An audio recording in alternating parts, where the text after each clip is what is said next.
That was so rude. Rude as hell. All right. You got it early? Yeah, let me go ahead and put myself in the middle, slide myself back a little bit. What's happening, family? Today has been a day. If you were looking for Riddell to be here, he ain't showing up, so we won't get the flame the way we wanted to. He's a whore. I have my Bills Mafia Snuggie ready for him. That's devious. Did you order a Snuggie just for this game? Oh man. He And bought then it look, today. you He know, bought it today case, at 4:00. It's cold outside, so in case I get a runny nose, I got a little That's another thing he bought at 4:00. little Josh Allen rag, you know what I'm saying? Did you Shout buy out my all this MVP. like today? He did at 4:00. Yeah. That's diabolical, bro. Yeah. You got them right. So what happens if they lost? Will you just return it? Yeah. Hey, look, listen. I didn't unpack it until the very last whistle. Even when they picked the ball off and it was no time left, I just didn't know. Just in case if something crazy happened. I wait till the clock said 0. Yeah, but Riddell won't be here, man. A lot of interesting things happened today. First and foremost, the Chiefs are now there are no more undefeated teams. Somewhere the 72 Dolphins, everybody that's at least left from that team is clapping right now. They are still the only undefeated team in NFL history. Man, clap it up for the Bills winning this game, man. Clap it up, man. Come on, y'all. Even if you had it was a good game, man. Proud, man. Proud. Josh Allen came through, did his thing, kept putting that ball in the end zone. He wanted that motherfucker. That 26-yard rush. I saw, yeah, he wanted that one. Because Lord knows, if he would have left that time on the clock for Patrick Mahomes coming on that field, it was cool because even if he drove down the field and scored, it was up by 9, nigga. You lose regardless. Oh, man, that was a good day. Today's been a good day. Falcons got blown out by the Broncos. Oh, today has been a good Mo, day. your season's over. Let it go. No, I will not let it go, bro. I ain't gonna lie though. I'm gonna let you cook Mo in 2 seconds. You have been saying literally y'all were just a bad coach away, and I ain't gonna lie, man. He been looking pretty damn bright so far, honestly, man. Yeah. They've been rolling ever since, man. So I gotta give them credit. Random, talk to me, man. How you feeling today, man? We gonna go in order how we feeling, what we would, what's hot on your mind, and then we'll go through the games today and talk about it. This was a big week in the AFC in terms of people who we think could be true contenders. Like obviously the Chiefs and Bills. That's the new Brady Manning. That needs no introduction.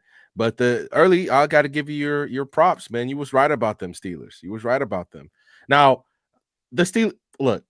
We'll talk about it. Either way, it was a big game for us to really see, at least in the AFC, how we really feel about the hierarchy. The Steelers put them so squarely in the discussion, saying like, "Don't forget about us."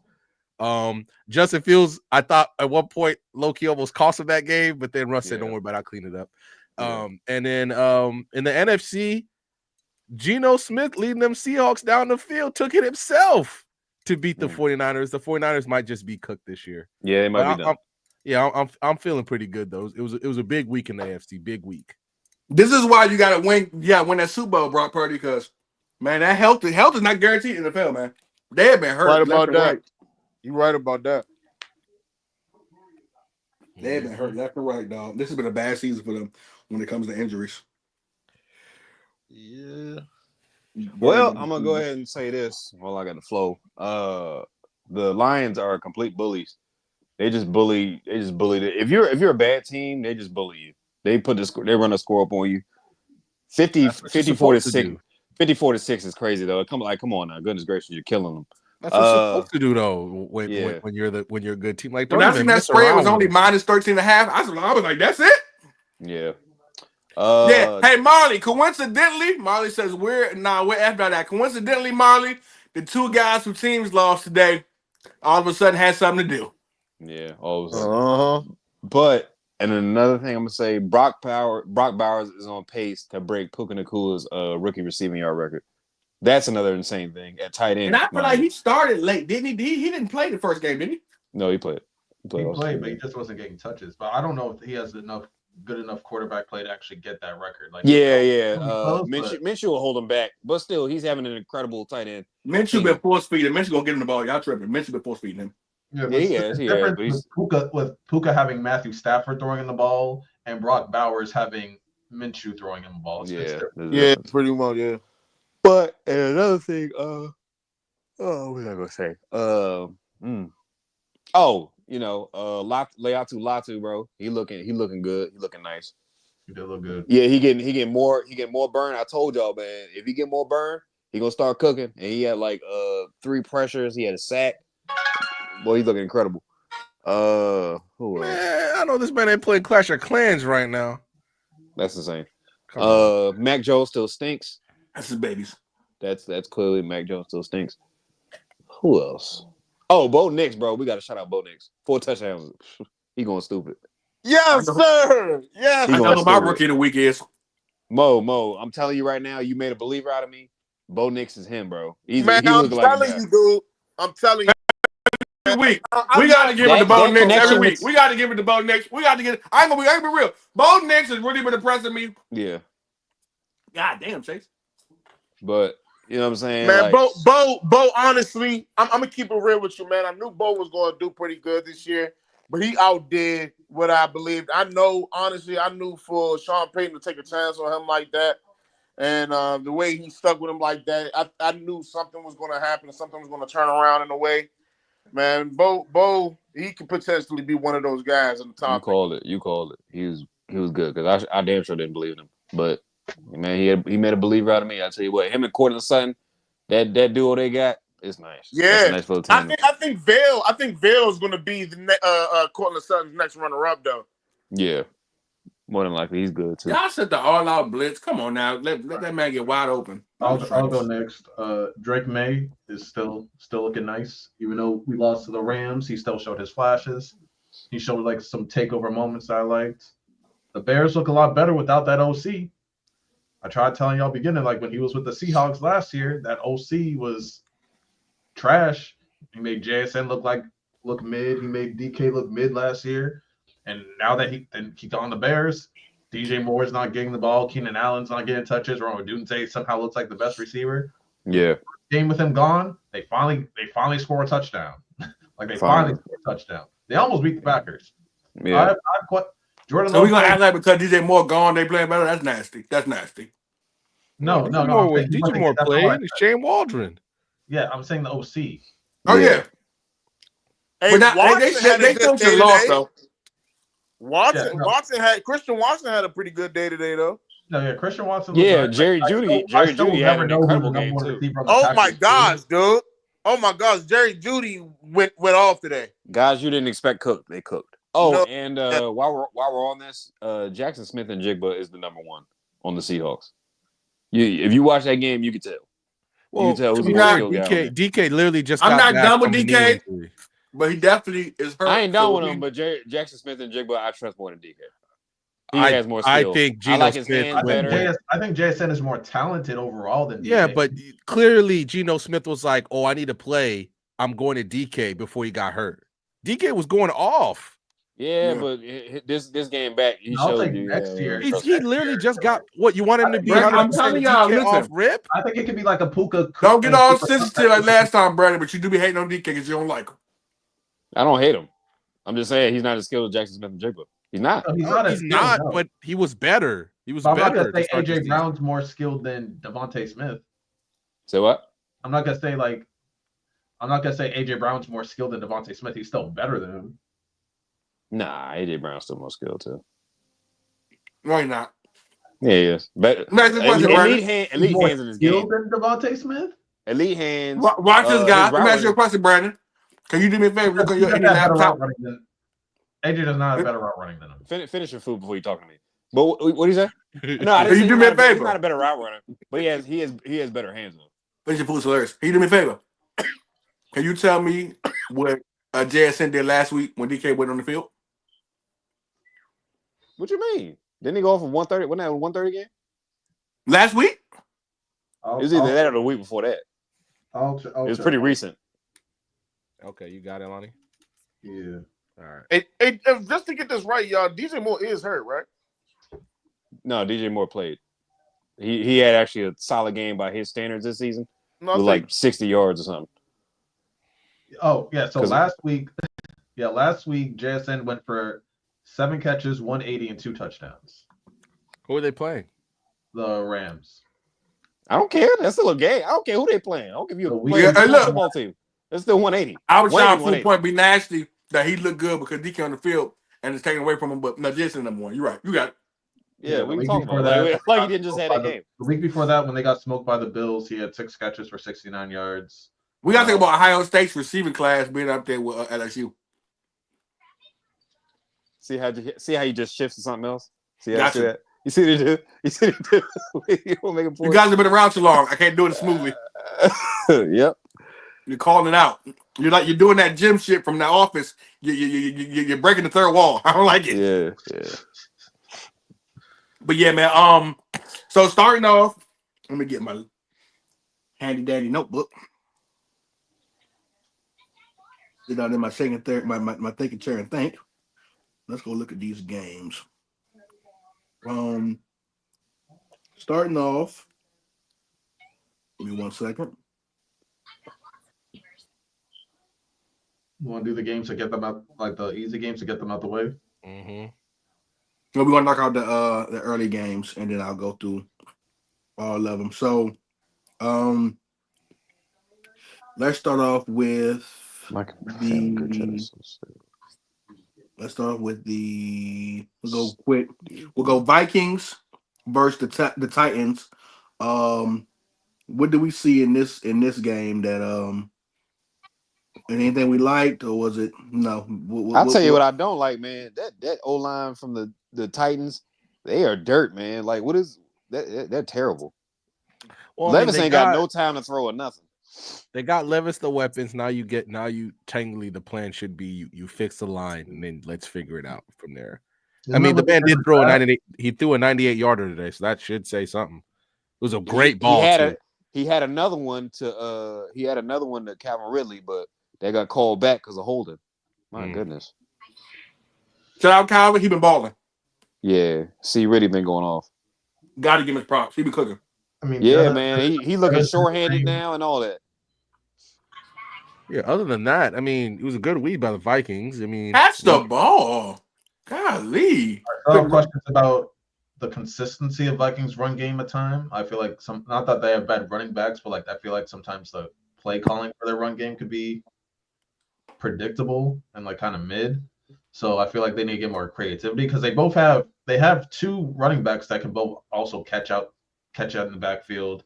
They have versatile backs, but they don't feel like they use Aaron Jones. I don't like that backup when Aaron Jones sit down. Like I don't like him. Cam Akers scored. He scored, but like Cam Akers was balling as a backup. I don't understand what they're doing. Like, bro, like they like that. It seemed like that whole second quarter, Aaron Jones wasn't playing. Well, he did fumble, even though he didn't lose it, but he did fumble. I mean, but to be honest, none of the running backs were really getting much because the Titans D line isn't bad. Like they have a decent D line. Like Aaron Jones averaged 2.6 yards, which is not good, and then Cam Akers averaged 2.5 yards, which is not good. So it's like they weren't really getting much out of the run game. But that's why like you need to be more creative. No, they were not. They were not getting much out of the run game at all. My biggest problem is that I hate to be this guy. I got Justin Jefferson on my fantasy team. Oh, for me, okay, Joe Burrow. Oh, damn, Joe. That was good. But for me, yeah, I know it's bad hit. For me, man, come on, LA. Y'all getting too comfortable. Joe Burrow is not that guy to be playing with. He can get 2 touchdowns quick. For me, Justin Jefferson is great, but simply because what Justin Jefferson does is that the reason why his stats haven't popped out, he get a lot of holding calls on him. Like he holding, pass interference, and of course he don't get the stats to show up for that. He got at least 3 in this game where that probably would have gave him an extra 70 yards and an extra 2 or 3 catches. But you know he do that and be productive. And helping the team as far as getting in the red zone and stuff like that. He just ain't been getting the ball in the red zone like that, man. Like I need Sam to feed him more, man, because I don't want people to think he fell off, but his numbers is not showing the equivalency to what he's been doing. Body shot His Jordan numbers Addison had a ain't great game showing.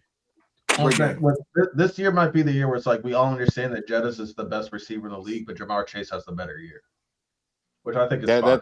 That's all fine, but we all know Jettis is our receiver. I would still say Jettis is better, but I don't think anybody. We all watch ball. Everybody not saying that.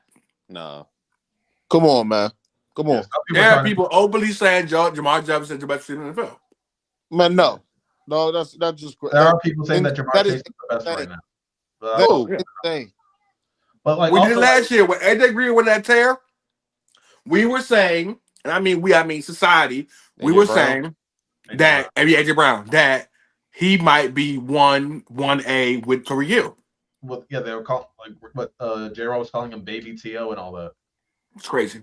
No, but I feel like this because they are comparable to each other. Like they I think Jamar said that like he learned his routes from Jettis and Jettis learned stuff from him. Like they grew up together. So I feel like this could be like an Antonio Brown, Julio type run where it's like for years they're both going to be going crazy and it's going to be a conversation.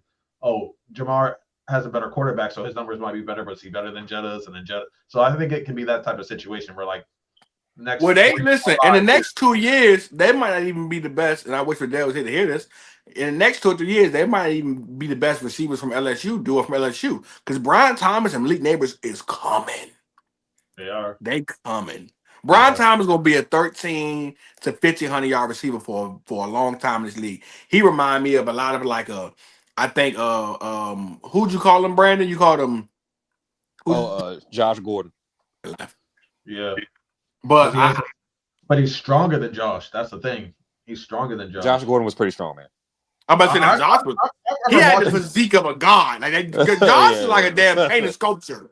I remember him stiff arming Aqib Talib on the Patriots, mind you. That's when he was in his prime. Well, he wasn't in his prime there because it was probably Broncos too. That's 1,600. How many games was it? Was it 12 games? Was it 1,612 games? Yeah, Josh was incredible. I remember that 1 year when he came out, he was giving you like 250 a week. It was crazy. Yeah, Josh was ridiculous. He was broken. Brian Thomas could be that. I really couldn't. If you held like I can't say that, but if you basically like if all the chips on the table asked me who that quarterback was, I couldn't tell you. I can't remember who that quarterback was that threw the ball. It was Brandon Weeden and some other guy. Now that was an old man. Brandon Weeden was 35 years old when he came in the NFL. He was a 35-year-old rookie. Yeah. He was terrible. He was actually an old guy. But Josh Gordon, he's like one of the biggest disappointments of all time because he literally had like you saw like the second year of the league. He had Hall of Fame talent. Well, they don't test for weed no more, Lonnie. So it really wasn't this boy. It was against the rules at the time. We're not going to give him the break for that. It was against the rules at the time. He willingly look. Same thing with Aldon Smith. Random. Aldon Smith was going crazy. Aldon Smith every week was getting 2-3 sacks. People are saying like, "Oh, Von Miller's the best type pass rusher from that." Von Miller was always better than him. Aldon Smith. Hey, shout out to Von Miller. You got to say Von Miller was always Lonnie, him and Robert Quinn for the Rams. Boy, they was a problem. Robert Quinn is the most bendy pass rusher I've ever seen in my life. He's so bendy. Ridiculous. Aldon Smith was ridiculous. And what he started, he fell on bad. His rookie year, he was a backup pass rusher. His rookie year, he had like 14 sacks as a backup. Yeah, he benefited. He benefited from Aldon. He disappeared. Von Miller literally did it by himself.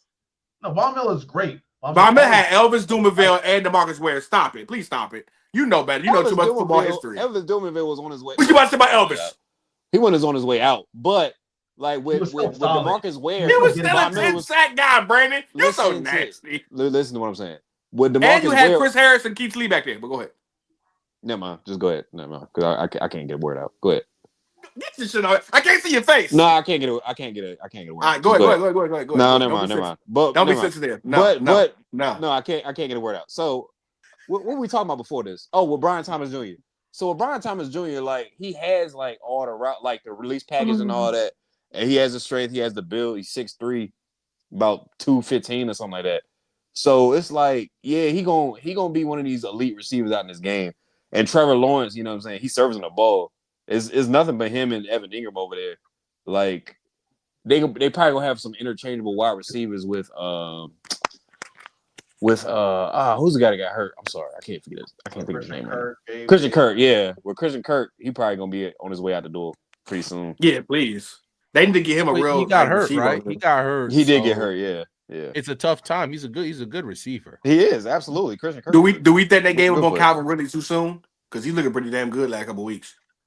They did. They did. Look at the money the Titans were willing to pay him. Nobody was willing to pay him off a year from being suspended for gambling. Nobody was going to pay him that. He took the money. But if you don't get Christian, how passes did he drop last year? Like, let's be honest. Yeah. He was abysmal last year. Because I've always called him droppy. He's droppy. He's very droppy. Yeah. All of us roasted the Titans in some way for that contract. It was like 4 years, $96 million, like top receiver money. And we were at that point, we're like, what has he done recently to earn that money? And then he gets 8 targets, complaining he's not getting enough targets. Yeah. Also, they don't got nobody else. Well, he been getting targets lately. Yeah, they don't. First. Well, let's say this. First things first. There's nobody else after D-Hop left. There's nobody else that's going to demand the amount. Ain't no way they left T. Higgins wide open like that. What is going on now? Y'all cannot do this. Chargers, get y'all shit together. Hold on. I understand. By the way, huge throw by Joe Burrow on 4th down. Was that on 4th down? 4th and 2. Hey, Joe Burrow's tired of losing, man. Man, we know what Joe can do, man. Come on now. Yeah, hold on. But he's tired of losing, man. But to go back to the Titans. Playing next year. Yeah, to go back to the Titans after D-Hop left, there was nobody else on that offense that's going to demand the amount of targets that it takes. So they had to throw it to him. Westbrook Akine, I mean, yeah, sure, he had a 98 yarder today, but like you can't trust him. You can't trust him. You can't trust him. You're not better than Waddle for the Dolphins. You're nowhere near him. And that's your number 2. So, I mean, he's making plays, but it's not like they got really anybody over there to throw to. I mean, I like Okonkwo, but they don't throw him the ball. I really like him as a tight end, but they don't throw him the ball either. Oh, yeah, you did believe in Okonkwo, whatever. I don't see it, but I guess. No, every time he had the ball in his hand last year, he just popped, man. Yeah, I'm just like, let me see him get more targets. We spent too much time talking about the Titans and the Vikings. What's the next game? That's true. I 10 more minutes talking about them than we should have. Let's next game will be. He still threw 3 interceptions today, so I'm not that impressed with the Vikings at all today. Fair. I mean, they won the game. That's all that matters. Fair. So next game would be let's talk about Dolphins and Raiders. Ain't too much to say there. Let's run through that. What we talking? 30 seconds apiece, guys. Hey, Dolphins won.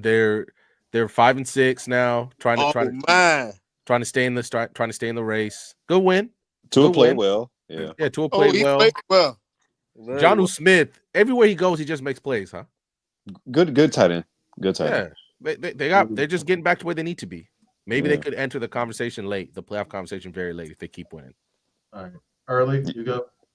I ain't got nothing on them. I'm done with the Raiders. I'm so done with them. I'm gonna lose a lot of money this year because of y'all. Because I had y'all and the Falcons. I mean, while the Falcons been losing, but y'all were just that bad. So I'm so get Max Crosby out of there. But I'm so done with the Lakers. And I don't know. Tony, I got to give it. I'm gonna give Tony Pierce one more year. I'm gonna definitely give Antonio Pierce one more year.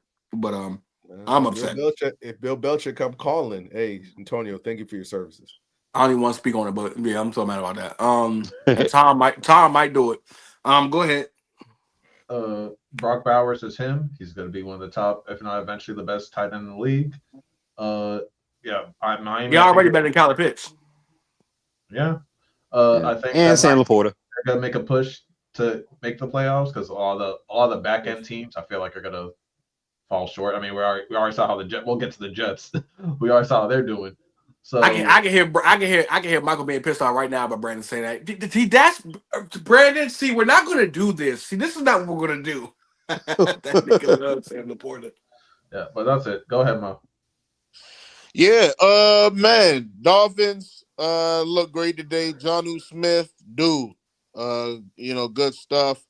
Of course, Tua look good today. That's really all I got to say. They look like the old Dolphins. All right, Brandon. Yeah, Tua had a good game. Like I said before, Jonnu Smith. I mean, we saw last year with the Falcons. He was playing pretty well. Brock Bowers already top 5. Sorry, I'm giving it to him. That's it. All right, cool. Patriots and Rams. What we taking away from this? We'll let Lonnie go last so he can speak on his Pats. But Random, you go first. Drake May keeps passing all the tests. They just don't have the talent to truly compete. No, and I thought the Pats defense would be better than what it is. But I mean, when your defense has to cover Puka, you have to cover Cooper Kupp. By the way, how the hell did he get wide open on that long touchdown that he had? Wide open. The tight ends decent. They got a good running game. Plus, Stafford can make some moves. Like, yeah, I every time I watch the Patriots play, I'm like, do I feel comfortable with Drake May? And every game I say yes. Every single game I walk away saying yes. He's a good player. You found somebody. Lonnie, let's hope they take care of him. Go ahead. Lonnie, you can go last so you can get shit off. I'm gonna say this much.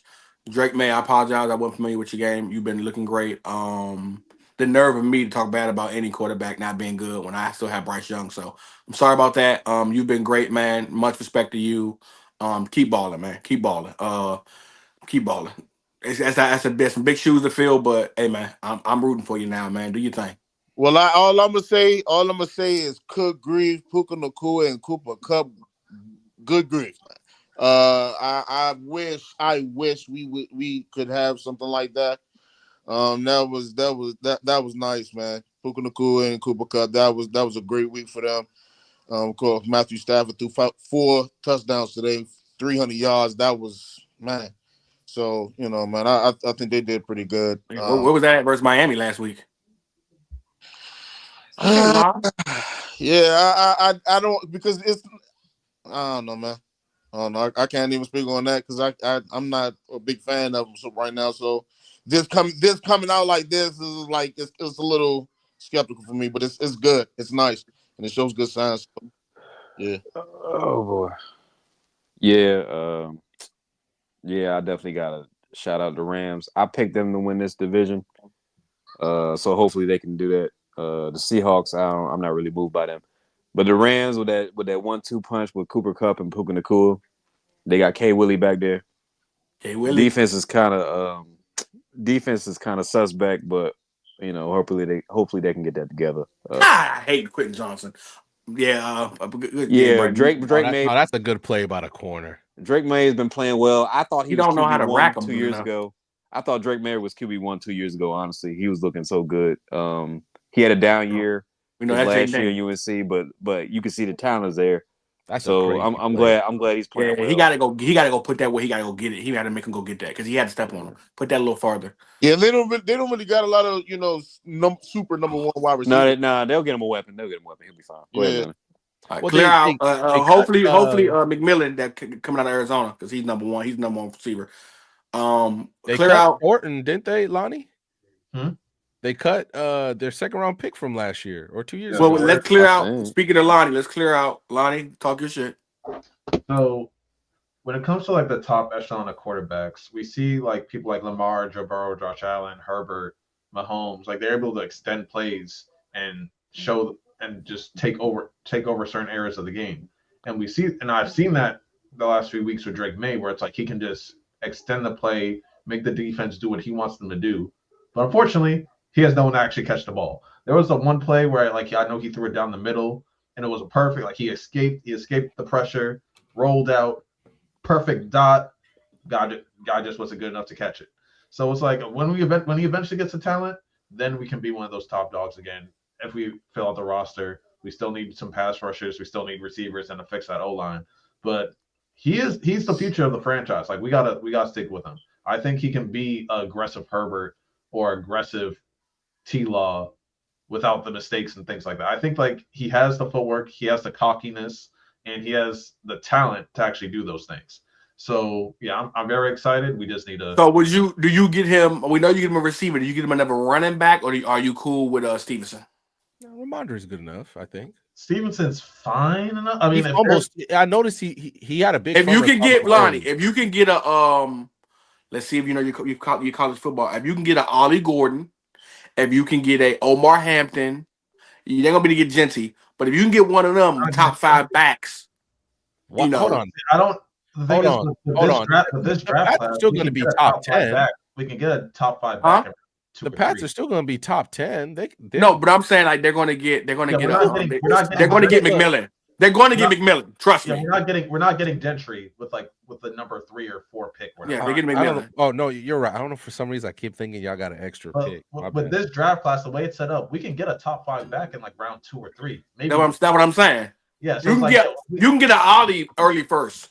Yeah, so if we go McMillan first round and then second, third round, we get some O linemen, and then the 4th round, well, like an O lineman and a pass rusher, and then like the 4th round we get a running back. We're good. Or Giddens, the one who was putting Shador Sanders in the blender the whole time. I mean, Shallow Sanders in the blender the whole game. You can get a Giddens. Bro, when they said when the announcer said 21, could you do something for me on the broadcast? I lost it.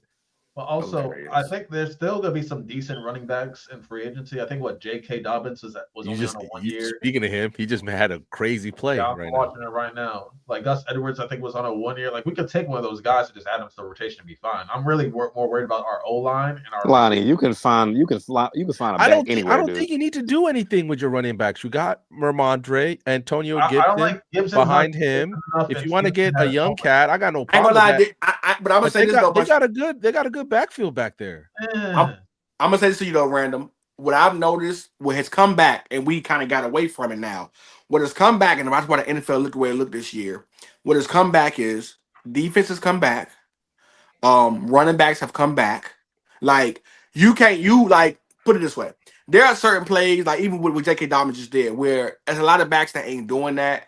When you got that Saquon Barkley, when you got that Chris McCaffrey when he's healthy, when you have that back, that Jonathan Taylor, dog, there are certain things that they do that the average guy, the average Joe don't do. And having a running back who can do a little bit of the extra, the Bijan Robinsons, what Montgomery and your boy does over there, Gibbs does, like, you gotta have a legit back, because I'll be real with you, that they will take so much pressure off of you, like just offensively, especially if you have a rookie. Like you have to. They almost gave your boy John Taylor 30 carries. Yes, he only had 50-some yards, but they like slowed the game down for AR. You're going to need him to have a running back because he's going to make it that much simpler. Look how they just completely. We all said that Eckler looked like he was in mud last year. He looks better this year for the Commanders, but look how J.K. Dobbins is helping this offense. Like you're going to need that back who can get it done. And the way Ramondre Stevenson fumbles, he's probably a better scat back, but you need a number 1, and he can be the number 2 to number 1, but he's not a number 1. And don't hinder yourselves by trying to do that. Oh, I'm good. What we got? We've seen how that has hurt young quarterbacks. But this is what I mean. If we're looking to improve the Patriots right now, you got to fix the line, and you got to fix the line and get some weapons. That's what you need. You can ride. This core is good enough to go a year or 2, maybe. And then you can go get a good young guy in the draft where you can trade up. If you're at 20, Lonnie, trade up to 15 and go get this running back from Ohio State who's not going to get a running back in the first round. I'll rage the hell out. I'd rather you get linemen and weapons. I'm saying linemen and weapons, and then get some defenders in free agency. We can survive another year by getting a running back in free agency. And I'll be like this. You tell me this team couldn't be next year's Broncos? We definitely could. Well, guys, I'm gonna tell it to you like this.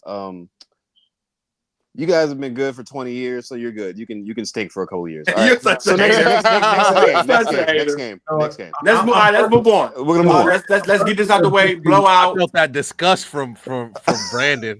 Yeah, he's a hater. But we all hated Brady growing up, and you have to say he's a Peyton Manning fan, so he really hates Brady. Let's get this more mad at Peyton than Brady. Yeah, I know, right? Let's get this blowout out the way. Get busy. Listen, he got his 2 championships. Why would he do that?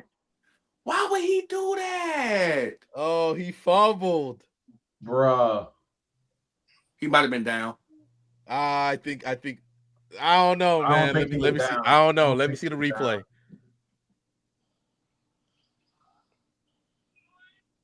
Because he had the flag. Throw the ball. What blow? We're talking about the Lions and the Jags. That ball is out. That ball is out. Yeah, no, that's out. You got Herbert. That's on Herbert. You had the flat. Y'all giving this game to Joe Burrow. It's the leg just was in the right place at the right time. Because he was holding it. He was holding them. Y'all giving the ball to Joe Burrow, man. You got to be. But Herbert, this is that youngness, man. That youngness. John Harbaugh, you got to tighten this up. Harbaugh, you got to tighten this up. He's been playing, but Herbert's been playing well, even in this game. But Harbaugh has to tighten this up. Okay, so this is why. Hold on, real quick. Well, we'll get to this game. Though. Let's knock this out. Blowout. Lions blow the Jaguars out 52-6. Is too much to take away from this? No, the Lions doing what all great teams. The Jags just really stink. That was a good drive too, man. I'm surprised. They do. I'm surprised they didn't fire Peterson after the game, but maybe there's like, look, we'll just wait till the end of the season. The season lost anyway, but the Lions are doing what all great teams should do with horrible teams. The same thing when the Pats beat the Titans in the snow by almost 60. The same way your coach used to do to people for years, Brandon. Like, you just do what you're supposed to do. Knock them out. Let's not even waste time. Yeah, Doug Peterson, they should have packed his bags on the bleachers and let him sit there. They should have kicked him out of his house. He is terrible. He should not be a resident of Jacksonville. Trust me, ever. Tomorrow morning we'll hear that he got fired. Yeah. I can put everything on it. Yeah, Doug Peterson got to go. Boy, he got to go. Because if you guys can be honest with yourself, the Jacksonville Jaguars have talent all over their roster. Mm-hmm. So for you to lay an egg on game after game after game after game, it just shows you, bro, that you're just a bad coach. They I'm not saying they quit on him, but they're done. Yeah, they don't believe in him. They don't believe in that. Yeah, that's in this franchise right now. Yeah, they're done. It begs the question: did Doug Peterson get lucky with that Super Bowl? Yes, he did. I think that was Frank Reich's play call. I don't really think. Lonnie, you know how hard it is to win Super Bowls, man. Yeah, but sometimes you need a lot of luck. I think it was Frank Reich's play calling, and that's what they almost lost that game against the Bears in the playoffs. They almost lost to Michael Trubisky. That's how it goes. Look. I'm not gonna say you could if you want to use lucky, but he lost his MVP quarterback that season because Carson Wentz was going to win the MVP. Yes, he got hurt. I agree. Yes, he was. And then you get your backup, and sure you play tough against the Bears, but go look at all those Bears losses that they have. They're all close. It ain't like they getting blown out of any of them things. And then you find a way to win the Super Bowl with your backup quarterback. Yeah, with your backup. Like, I don't know how much that you want to call lucky. Win kind of carry his legacy because outside of that Super Bowl year, it absolutely does. How much has Doug Peterson been successful? Paul Pierce been living off 08 ever since. What are we talking about? And Paul Pierce ain't no top 10, top 20, top 30. And I love Paul Pierce. Nobody say that about Doug Peterson. But people always gonna talk about it. Philly is immortalized. Yeah. Oh, it was the Falcons, Vikings, and Patriots. It was one close one. I forget which one I'm thinking of. But yeah, when it comes to the Lions, like I said, we gotta how do I say this nicely? Every week when I keep on saying how the Lions are the number one team, but the Chiefs are undefeated. But the Lions keep on putting up 40 consistently when the Chiefs can barely put up 17 a game, winning off a block. But I was told that the Chiefs play the Lions, they would lose. That's what winning off of field goals or only Riddell was said stuff that like that. But we see a team consistently dropping 40 with great defensive play every week, but somehow they're not the number one team. Lonnie, you have ammo to say that now. I don't know what you're crashing out about. But even Riddell, I got to say it now because I want to say two-way here. Yeah, even Riddell said that today. He snuck that in there. Man, the Lions beating up on bad teams. That's what good teams do. Yeah, that's what you're. If the Chiefs are as, we all understand the biggest problem with the Chiefs. He just doesn't want to have that conversation. And when you're struggling against bottom feed, what was it? Who was it that didn't have Baker Mayfield? Almost beat them at their crib with no receivers. Yeah, we don't talk about how great Travis Kelce has been for him, and how Travis Kelce was his safety blanket for a very long time. Anytime he needed to get his plays off, and it was that last minute stuff, Kelce was always open. Him not having the same wiggle is definitely affecting him, dog. Yeah, but I'm gonna say this: they're in transition right now. I'm gonna say this with Riddell. He gets his emotions into it rather than being honest. Me, I try to always be honest because, I mean, like with the way the Chiefs were winning and stuff, you had to put them at number one. But I understand your argument with the Lions, especially now this week. Yeah, I understand your argument with the Lions being number one in the league because honestly, they're blowing people out. And Bosa doesn't they're get blowing the people sack. out, and it's just It clear don't that matter. It they don't just have matter, so much Lonnie. talent. Lonnie, it don't matter. They was 12 men on the field. They should have called a timeout. Well, I didn't say nothing. Who was 12? Not Lonnie, but the Rams. I mean Chargers. They was 12 men on the field. Oh, They weren't paying attention. They're not paying attention. They giving it. You muted yourself. yeah, you muted yourself, but Bro, they're falling apart. That's why I said John Harbaugh has to get his shit together. They're falling apart. Literally, they're falling the fuck apart. John Harbaugh, get this together. You look like a college coach right now, bro. Get it together. Call a timeout. Get your guys together. Rub some shoulders and get them together. They're falling apart. okay, Marley. It wasn't just Lonnie. I was even last week when we were on the show for Wednesday. I was like, man, you had to beat the Broncos by blocking a field goal. Do you know how crazy that is? The Broncos are actually looking you've pretty literally good now. won every which way you can win a game, short of winning a game 2-0. Yeah. So it was just time. Look, think about it. It was hold on. We'll get to that game. Let me stop. They honestly could have like four. They honestly could have 3 or 4 losses. 3 or 4 losses, and guess what? Because we still talking Chiefs? No. We're talking line. But here I want to bring this back because it's on the line. When we get to Chiefs game, we'll get to that. Yeah. Hold on. But remember when the Lions, Jared Goff threw 5 picks, and the Lions still found a way to win that game. And if Riddell was there on when for some reason I can't remember, I'm sure he had all the smoke for Jared Goff. That's how good the Lions are. They can tank 5 freaking picks and win a game. Today, against a really good team, the first Mahomes pick was, I don't know what he was doing. He just completely overshot the receiver. And your Chiefs team is not good enough to tie it back up. They're tied it back. Fucking Jamar Chase, man. They are falling apart. Chargers, you falling apart. God, y'all ain't supposed to be. Don't let I want the Bengals to go home. I'm tired of these teams that barely have 5 wins still getting a chance. People talking about them. I'm sorry, man. I don't like this. I want them to be done. Good. Speaking of teams that are done, are we done with the Jets, man? Damn. I'm tired of these teams, man. We've been done since they only won 2 games. Why are we talking about the Jets? We've been done. And we had to go and me and Lonnie had to. We saw how it feels when people don't want to pay up on their bets, but it's fine. Thought we all had common sense in here. Your team's 2-8, but it's all good. No, I kicked him out. I mean, have you hit him up personally? Yes, I hit him up personally and all that, but we don't need to talk about that. Basically, I mean, what were we surprised about? And AR, by the way, great job by AR today to win in that situation. Drive them down, take their heart away against, those are the things that you need to see. The Jets and Colts, I guess. Jets and Colts. Oh, we're on. Yeah, we ain't got to spend too much time on this. The Jets are all who we thought they were. They're turkey ass. AR had a very, very good game. That was a career game for him. And to drive down the field with the game, that's great. Adonai Mitchell, he's stepping up. Alec Pierce is looking like the number 1 over the outside receiver wise. Alec Pierce looking like number 1. Michael Pittman, you dropping the ball. That's a bad look. Josh Downs still an elite slot receiver. I'm sorry. Like I've been saying. Leatu Latu, he's a dog. And Jets a turkey ass. All right. Breece Hall had a decent game. Can I wait? Did everyone else go? Because I wanted to go last. Go ahead, Lonnie. Go ahead and cook, Lonnie. As a Patriots fan, I wanted to say this. I was genuinely scared that the Jets at the beginning of this year might win a Super Bowl. As a Patriots fan, I was genuinely scared. Because guess what? Y'all had Sauce Gardner, a top 3 corner. Aaron Rodgers, a Hall of Fame quarterback.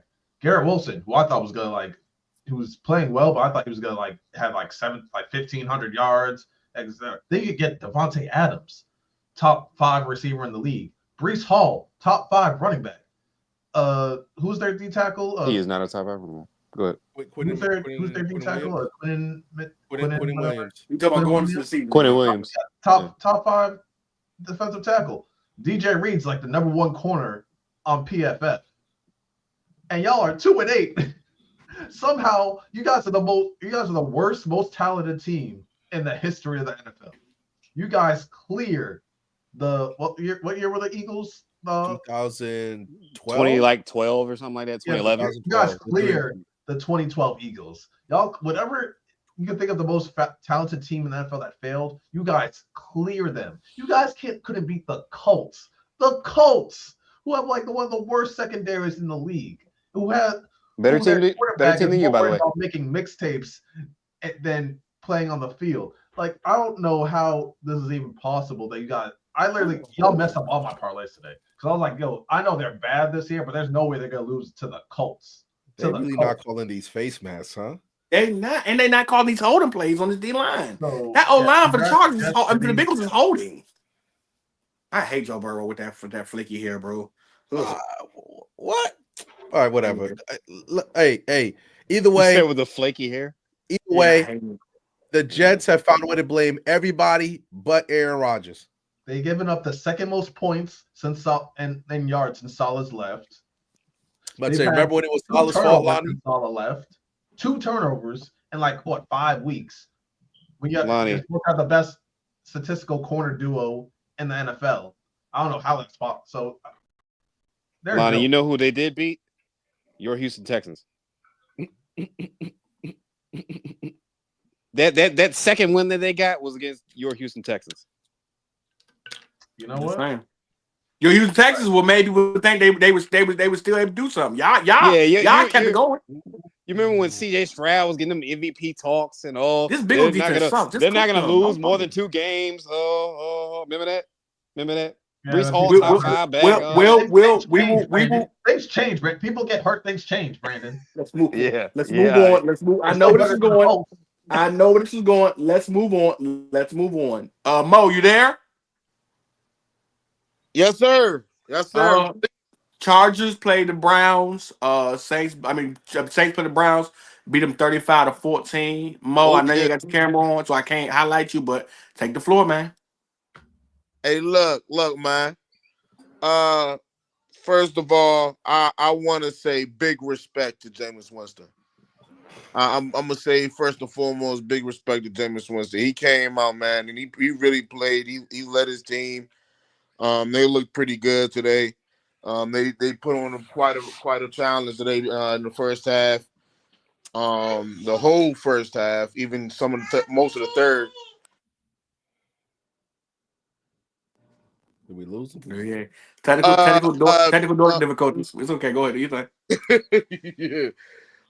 So, with that being said, I want to say to my guys, man, we look good today, man.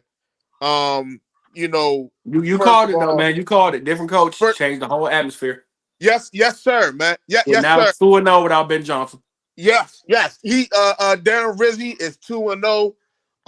Straight out the gate, just as an interim head coach.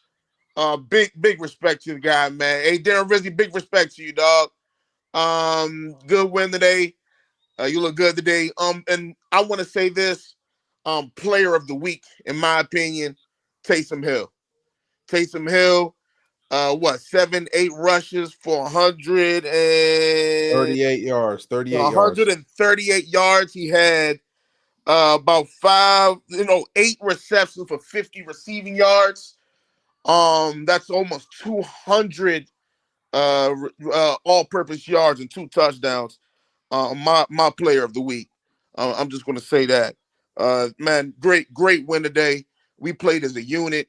And if you looked at these guys, how they looked on the sideline with Darren Rizzi, they look like they're having fun. They're playing football. They're living life. I'm gonna say, Mo, be easy because Tony Pierce was 7-3 last year when he came in as interim coach, and he's now 7-11 in 1 year. So, well, he was 5-3, and now he's 7-11 because of the games. Going 2-8 this year. So, be careful. No.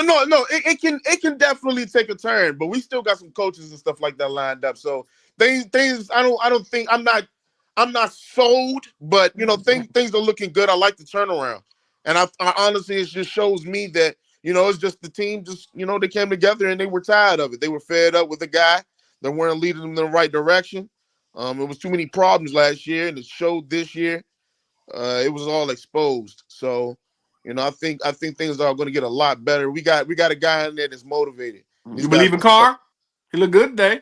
Nah, yeah, he looked good, but I'm gonna keep it real with you, man. I'm 100% on still replacing our quarterback. I think Derek Carr is an average quarterback, but I think he's never got over that hump. If you get what I'm saying, he never got over that hump. Some guys don't, and you can see it, man. Some of the decisions he makes, some really bad decisions, and it can cost us sometimes. There's a lot of bad drives. He gives us a lot of bad drives, and if you watch it, you'll see what I'm saying. But he did enough to get us the win today. I can honestly say that. But he doesn't circulate that ball, and we need somebody that can circulate that ball. So, I'm definitely for that. Random. I mean, it was a cool game. I didn't realize Jameis threw for almost 400. Yeah. But I mean, it was cool. It was cool to see Taysom Hill really had a lot of juice today. I think he fumbled though, didn't he? But I mean, you gotta do what you gotta do. It's a good win. It's a good win. It's a good win, and whatever. I mean, you're not gonna make the playoffs. Good win though. Oh no, we ain't gonna make the playoffs. But look, it's a good win. What's the problem? It's a good win. Yeah. We ain't gonna make the playoffs, but it's good to see we turning things around already. Cole, send that in the super chat. We'll knock it out. Because that's a great question. I just traded Devon Higgins. Well, for me, I'm not gonna lie, I didn't watch a lot of this game. I did peek in every now and then, but from what I did say, it's one of those situations was one, Jameis Winston. This is a revenge game for him because we all know that he felt that he got robbed of being a starter for the Saints, which in all honesty he kind of did because he made a good point. Yo, when you're the starter and you get hurt and you come back and you weren't playing bad, you're supposed to be the starter. And that's just not what happened. That's not what Sean Payton or Dennis or whoever it was. That's just not what happened. So I'm glad that he got a little bit of his get back, or he showed them yo, I do belong as a quarterback. But no, the Saints look good. I don't know, because I feel the Saints are they're in that weird spot where they're too good to get a top 5 pick, but they're too bad to get a late round pick either. So they're just gonna be in kind of limbo. So they got just kind of have to hope that whatever guy that they get in the draft ends up being some type of superstar that can actually elevate them. Because I don't know with their cap situation and their roster situation. Yeah, we're over in the cap. Yeah, I don't know how they're gonna. Oh, man, it's just donations, man. Just donations. That's all. Yeah. Quentin Johnson, you ain't got it, bro. You can't be the number one. You're literally you're holding us back. Nah, Cole. Cole. We're just playing with you. We let's just finish talking about the game and answer your question. Yeah, I was just gonna answer it, but Cooper Pickens, Debo, and Higgins. I think he did. So just and you played the long game. He held him too. Higgins get hurt a lot. A lot of these Mo. Listen, not Mo, but I want to say Prodigy for our fantasy team. He played the long game. A lot of guys that was hurt earlier, he got now. He had Jonas Smith got cooked. He had Puka. A lot of them guys who was hurt earlier, they cooking now because they healthy and they back, and now they getting busy. So that's you played the long game. No. It was the right move because especially if you're playing in PPR, they get Pickens too. Long game, long game. Yeah, if you're playing a PPR league, they get a lot of targets. So it ain't like Stafford and Russ don't want to throw them the ball. You really fleeced somebody because Debo and Higgins Higgins missed. How you get cut and Pickens for Debo and Higgins? You really fleeced somebody. Hopefully, you traded Debo after they lost Ayuk, so he's even more important. So you got even something been trash even then. Well, he said he just. Wait, when did you make this trade? Yeah, what I'm trying to say. When did you make this trade? It feels illegal. I think this week is the last. I would have vetoed that jump if I was the commissioner. I was like, wait a minute. I think this week is the trade deadline for most fantasy teams. All right, let's keep going. All right, next game. He just did the trade. You stole for somebody, Cole. You stole from somebody. Are there babies in your league? Because someone's getting fleeced. Yeah, I was because Higgins missed the last 3 games. Who would take him in the trade? They must have seen him babies score. or senior citizens with dementia. They must have seen him score that touchdown and said, "Oh, Let's go ahead. Oh, but look at him. He just made a nice catch. Yeah, man. Chargers are falling And apart. I got Higgins in the field in my league, so I'm so happy disappointed in the Chargers for falling apart like this. This is Good embarrassing. job, Cole. Good job, Cole. It's not over yet, but the Bengals definitely got control right now. Chargers are falling apart, man. And these corners for the Chargers, when they not getting no pressure, these corners suck. What happened to I ain't really been watching enough Chargers tape. What happened to Asante Samuel Jr.? Is he hurt? No, he should be playing, but the I can't Chiefs the Chargers did lose their starting corner to a concussion in this game. Chase Brown's been a good back this year, man. Yeah, Chargers they falling apart.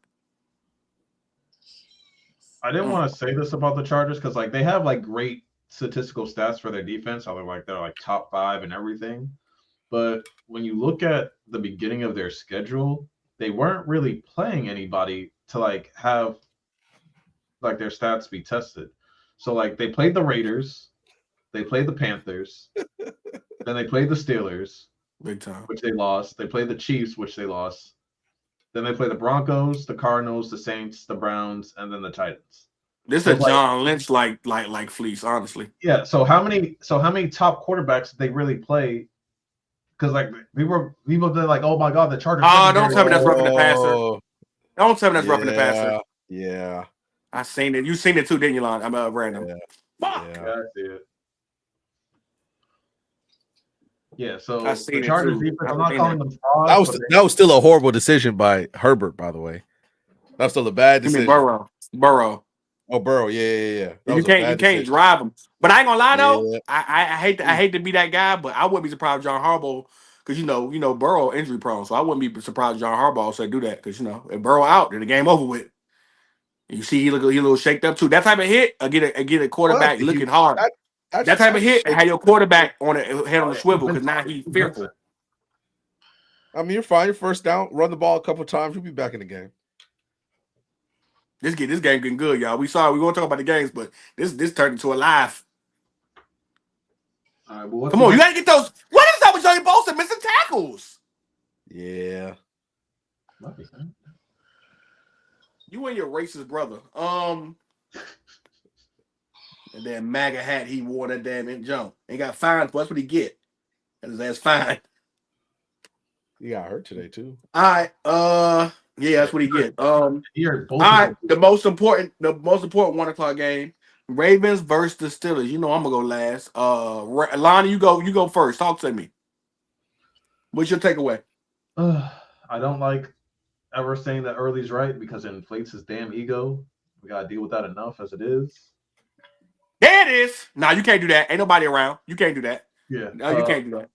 You can't do that. The Steelers are early was right. The Steelers are legit. I didn't think that they were like bad or like they were back, but I didn't think that there wasn't no running back over there. There was a back protecting. Oh, 34. Yeah, that's trash though. I like what I saw from Russell. I love what I saw from George Pickens. Is my NFL spirit animal. I don't care. That's his crash outs. Chef's kiss all the time. No, but that defense with that offense, what Russell knowing that because Russell's a vet now, he can like control the pace of a game with that defense, and he can get this sack, guys. To get the rest and everything like that. There it is. Yeah, what are we doing?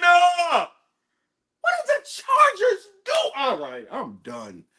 What are the Chargers doing? We can't get Joe Burrow. He's one of the least average quarterbacks in the league. All right. Jesus. Go ahead, Lonnie. I apologize. Yeah. Did I have anything else to say? No. Like just Cam Hayward, TJ Watt. Both of them look so slow. The linebacker card, like, I don't know. They're ridiculous. I really feel like they can make some noise. They can sneak their way into the AFC Championship game if they play the right people. Let me ask y'all a question. You fucked it up. And I meant to ask y'all when y'all were talking about it. Did we talk about the Atlanta and Denver game already? We talked about it already. That's the next. That's like the 4:00 games. We're still in the 1:00 games. Okay.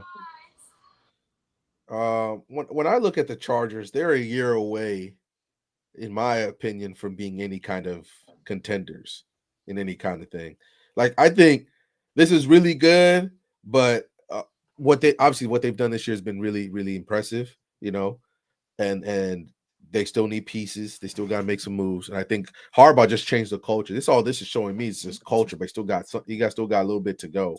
Are they a year ahead schedule, Random, in terms of culture and like the system and everything like that? Because I think they're a year ahead of schedule. They're a year ahead, but they're like most people, you like to believe by the coach's third year, this team's good.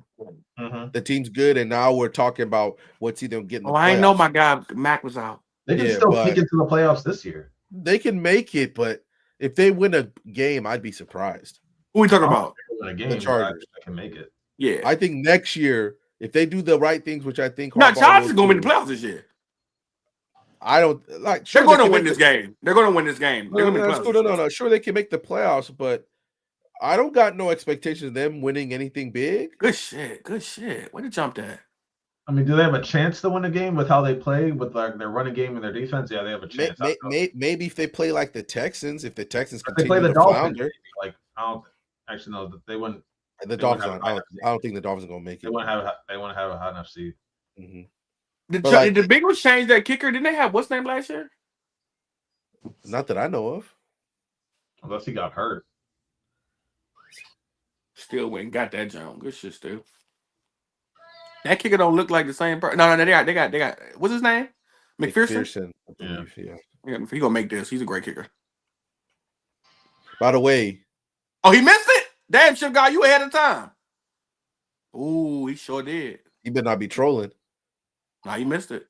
By the way, all right, come on, Joe. They want you to win this thing. Hold on, real quick. What's going on with Justin Tucker, man? Hey, I don't know. We back on the Ravens and what's names. Y'all go ahead, get y'all takes off because I want to go last. All right. So look, like Lonnie said, Early was right about the Steelers. I was real surprised how bad their offense was today. The Ravens were. I was really surprised by that. But, it's he's AFC 3-1 against them, 4-1 now. I'm not worried. Go let him finish. Mo, I'm sorry. I'm not surprised that it was a clash. And I understand. I knew the stat coming into the game. Lamar was 1-3 against the Steelers. But every time you hear AFC North Steelers versus Ravens, it's like a fist fight in a dirty parking lot. But I was like, dang, like Russ didn't really do anything to cost the Steelers the game, other than that one pick that he had, but I think it was just miscommunication with the tight end. This is a good team, and I got a question for y'all. Hold on, I got a question for y'all. Okay, wait to go. In my opinion, the Ravens have the highest potential. The Chiefs are the best team.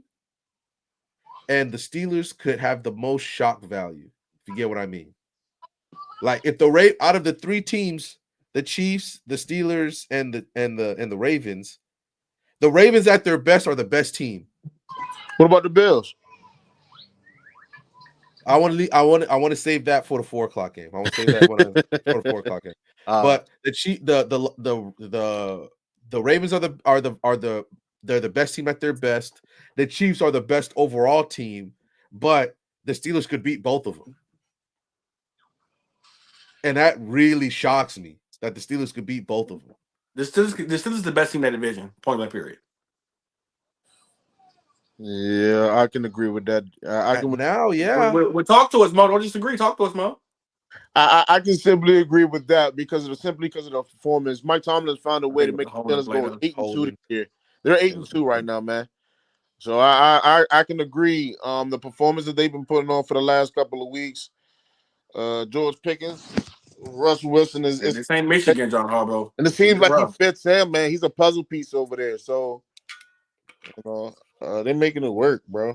They're making it work. All that talk about how bad their offensive line was seems like it's not playing too much of a factor anymore. They're making everything work. Everything's clicking. They playing for each other over there. I'm gonna say before Lonnie get back.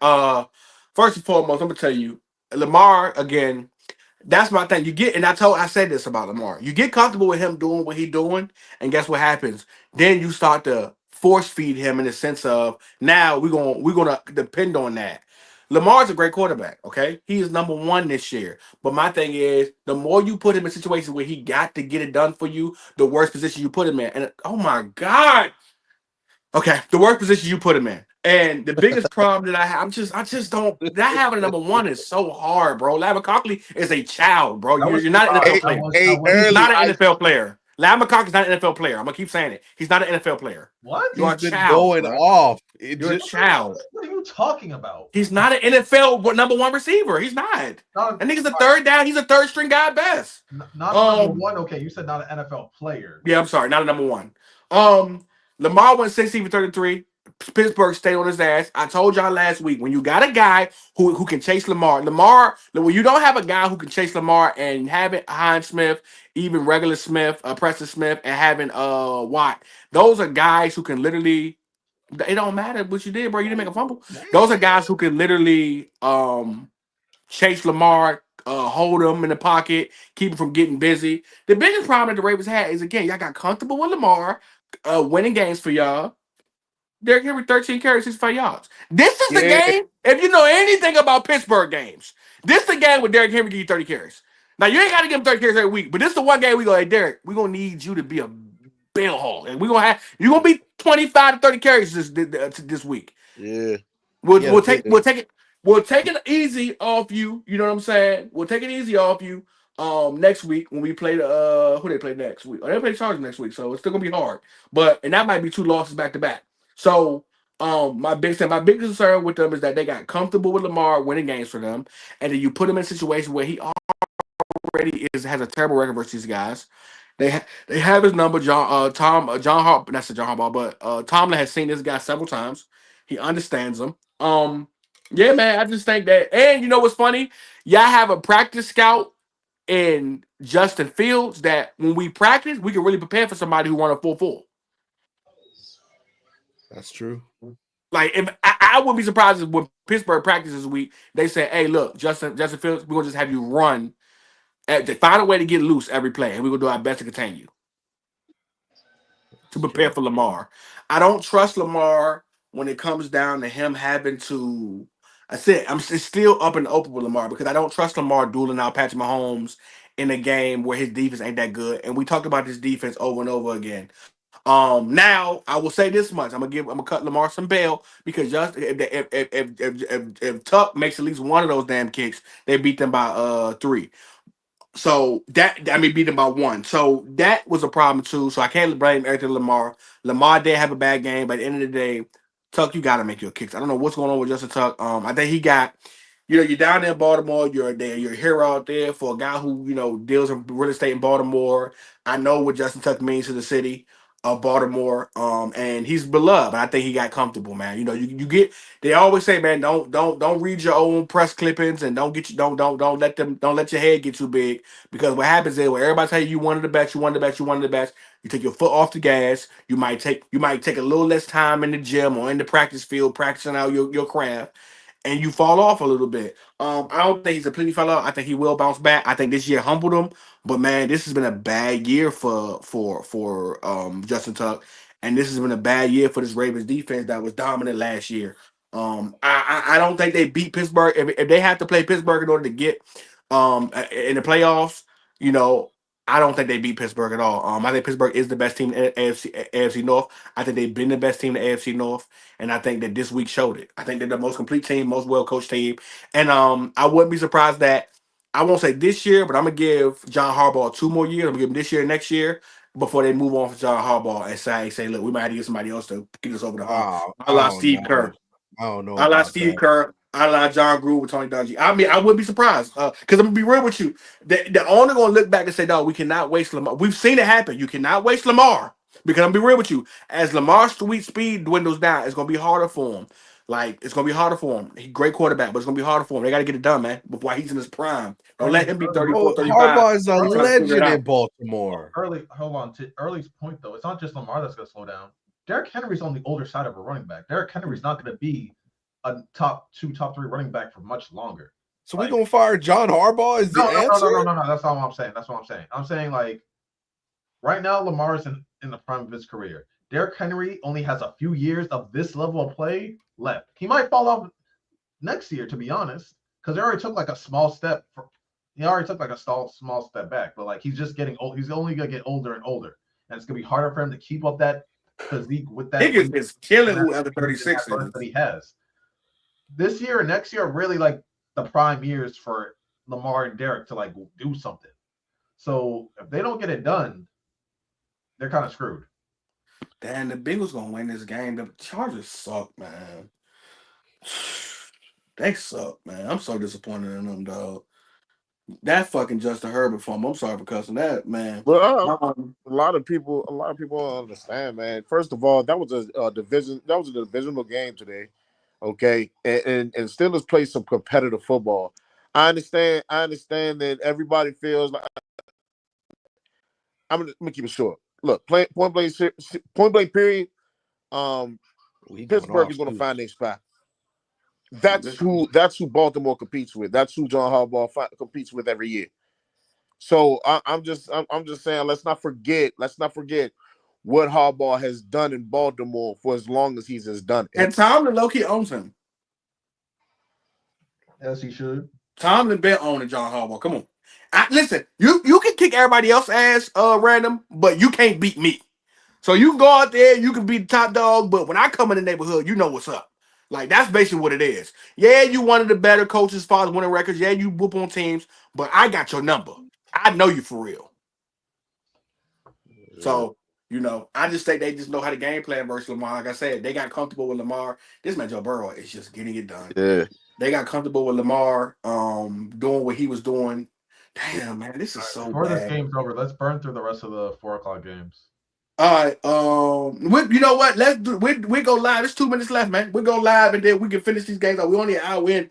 We'll finish this 2 minutes left, and then we'll finish these 4:00 games because after that, once we already doing this damn game, so I don't want to rush through them because I do want to speak a little bit longer on the Chiefs game, of course. But man, this game has been a doozy, man. I don't understand what the Chargers are doing, man. I really don't. I am so disappointed in the Chargers, man. Well, and I'll be real with you. If Joe Burrow gets at least a field goal here, if he gets a touchdown here, that's a game. Because I'm gonna tell you right now, Herbert don't got drive down the field receivers. He don't. He won't. And I'm not. If you prove me wrong, but I don't see it. You had that quarterback in the flats. You was getting too comfortable. Like John Harbaugh got to make some adjustments, man. He got to make some adjustments. Well, like I said earlier, like the Chargers, in terms of quarterback play, they haven't played anyone besides Mahomes all year. They played against Will Levis, Minshew, Jameis Winston. I think that was Deshaun Watson. And they lost to the Cardinals, didn't they? Let me double check. You talking about Baltimore? No, I'm talking about the Chargers. They've played the Raiders. They played the Panthers. Did they lose the Chargers? Look at that record. Did they lose the Chargers? Did they lose the Cardinals? Yeah. Yeah, I remember that game because they couldn't do nothing with Kyler Murray. Yeah, so they lost to Justin Fields. They lost to Mahomes. They beat the Broncos, but they lost to Kyler Murray. Then they beat the Saints. Then they beat the Browns. Then they beat the Titans. What quarterback besides Kyler Murray and Mahomes have they played? Nobody.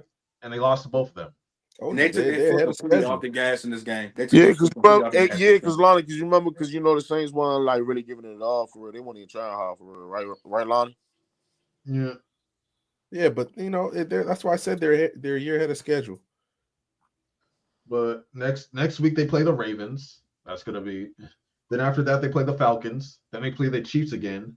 Then the Bucks. Then the Broncos and the Patriots. By the way, Mike Tomlin. They're gonna probably lose next week to the Ravens regardless because if they win this game, it's gonna wear them out. Go ahead. As Mike Tomlin is 21-15 against John Harbaugh, so he's won 6 more games. What is he all time? 21-15. Well, that's not bad. But he did go. But let's be fair. He won a couple years where he ain't had no decent quarterback. So a lot of them games was literally just your team was better than mine because I ain't had nobody. What's that record where he had? What's that record against John Harbaugh when he had Big Ben?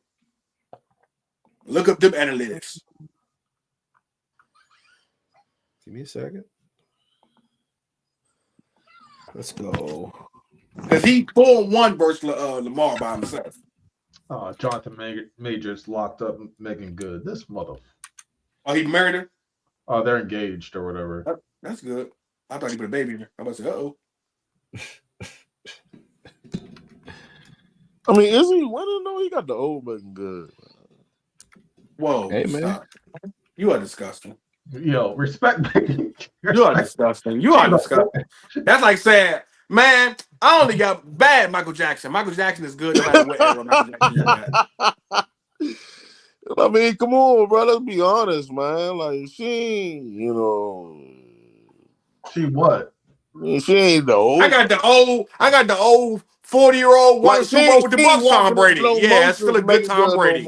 It's still Megan Good. Like I got 96. I got 98 Jordan. That's still a good Jordan. But if Megan Good, let's be honest, Megan Good walked slow motion in a movie today, and she walked slow motion in a movie back then. You'll still look bad as hell. Have you seen what she looks like lately? What are you talking about, Mo? Let me tell you something about a nigga who looks like. I'm gonna tell you about a nigga who seen Megan Good running through LA in person. She's every bit of breathtaking. Her and Gabrielle Union definitely is somewhere with the Fountain of Youth, because I'm gonna be honest with you, dog. I don't know what's going on. Where she has some of the cleanest skin I've ever seen a 50-year-old woman have. Jesus Christ, Megan Good like she's 35 in real life. Her skin is flawless, and she smells like God made her perfume himself. My top three my top three greatest smelling women of all time that I've met celebrity wise. Surprisingly, and Chrisette Michelle, Chrisette Michelle, Gabrielle Union, and Lisa. He missed another field goal. He missed it again. Lisa Ray. Oh, hell no, that's crazy. They're my top three, and I've met some. That's what I'm saying, Santo. He's making Megan Good look like Mike Tyson look against Jake Paul. Like, no, she's still like that, bro. She's still like that. You said Jonathan Majors got with her? Yeah, he was already with her, but he engaged her. That's all. Damn, mid Marvel controversy. That's crazy. Y'all sure it's the same kicker? Yes, it's McPherson. All right, Justin Herbert. This is when you go downfield and he about to. Zach Taylor about to. He bugged out. Zach Taylor eyes be bugged out.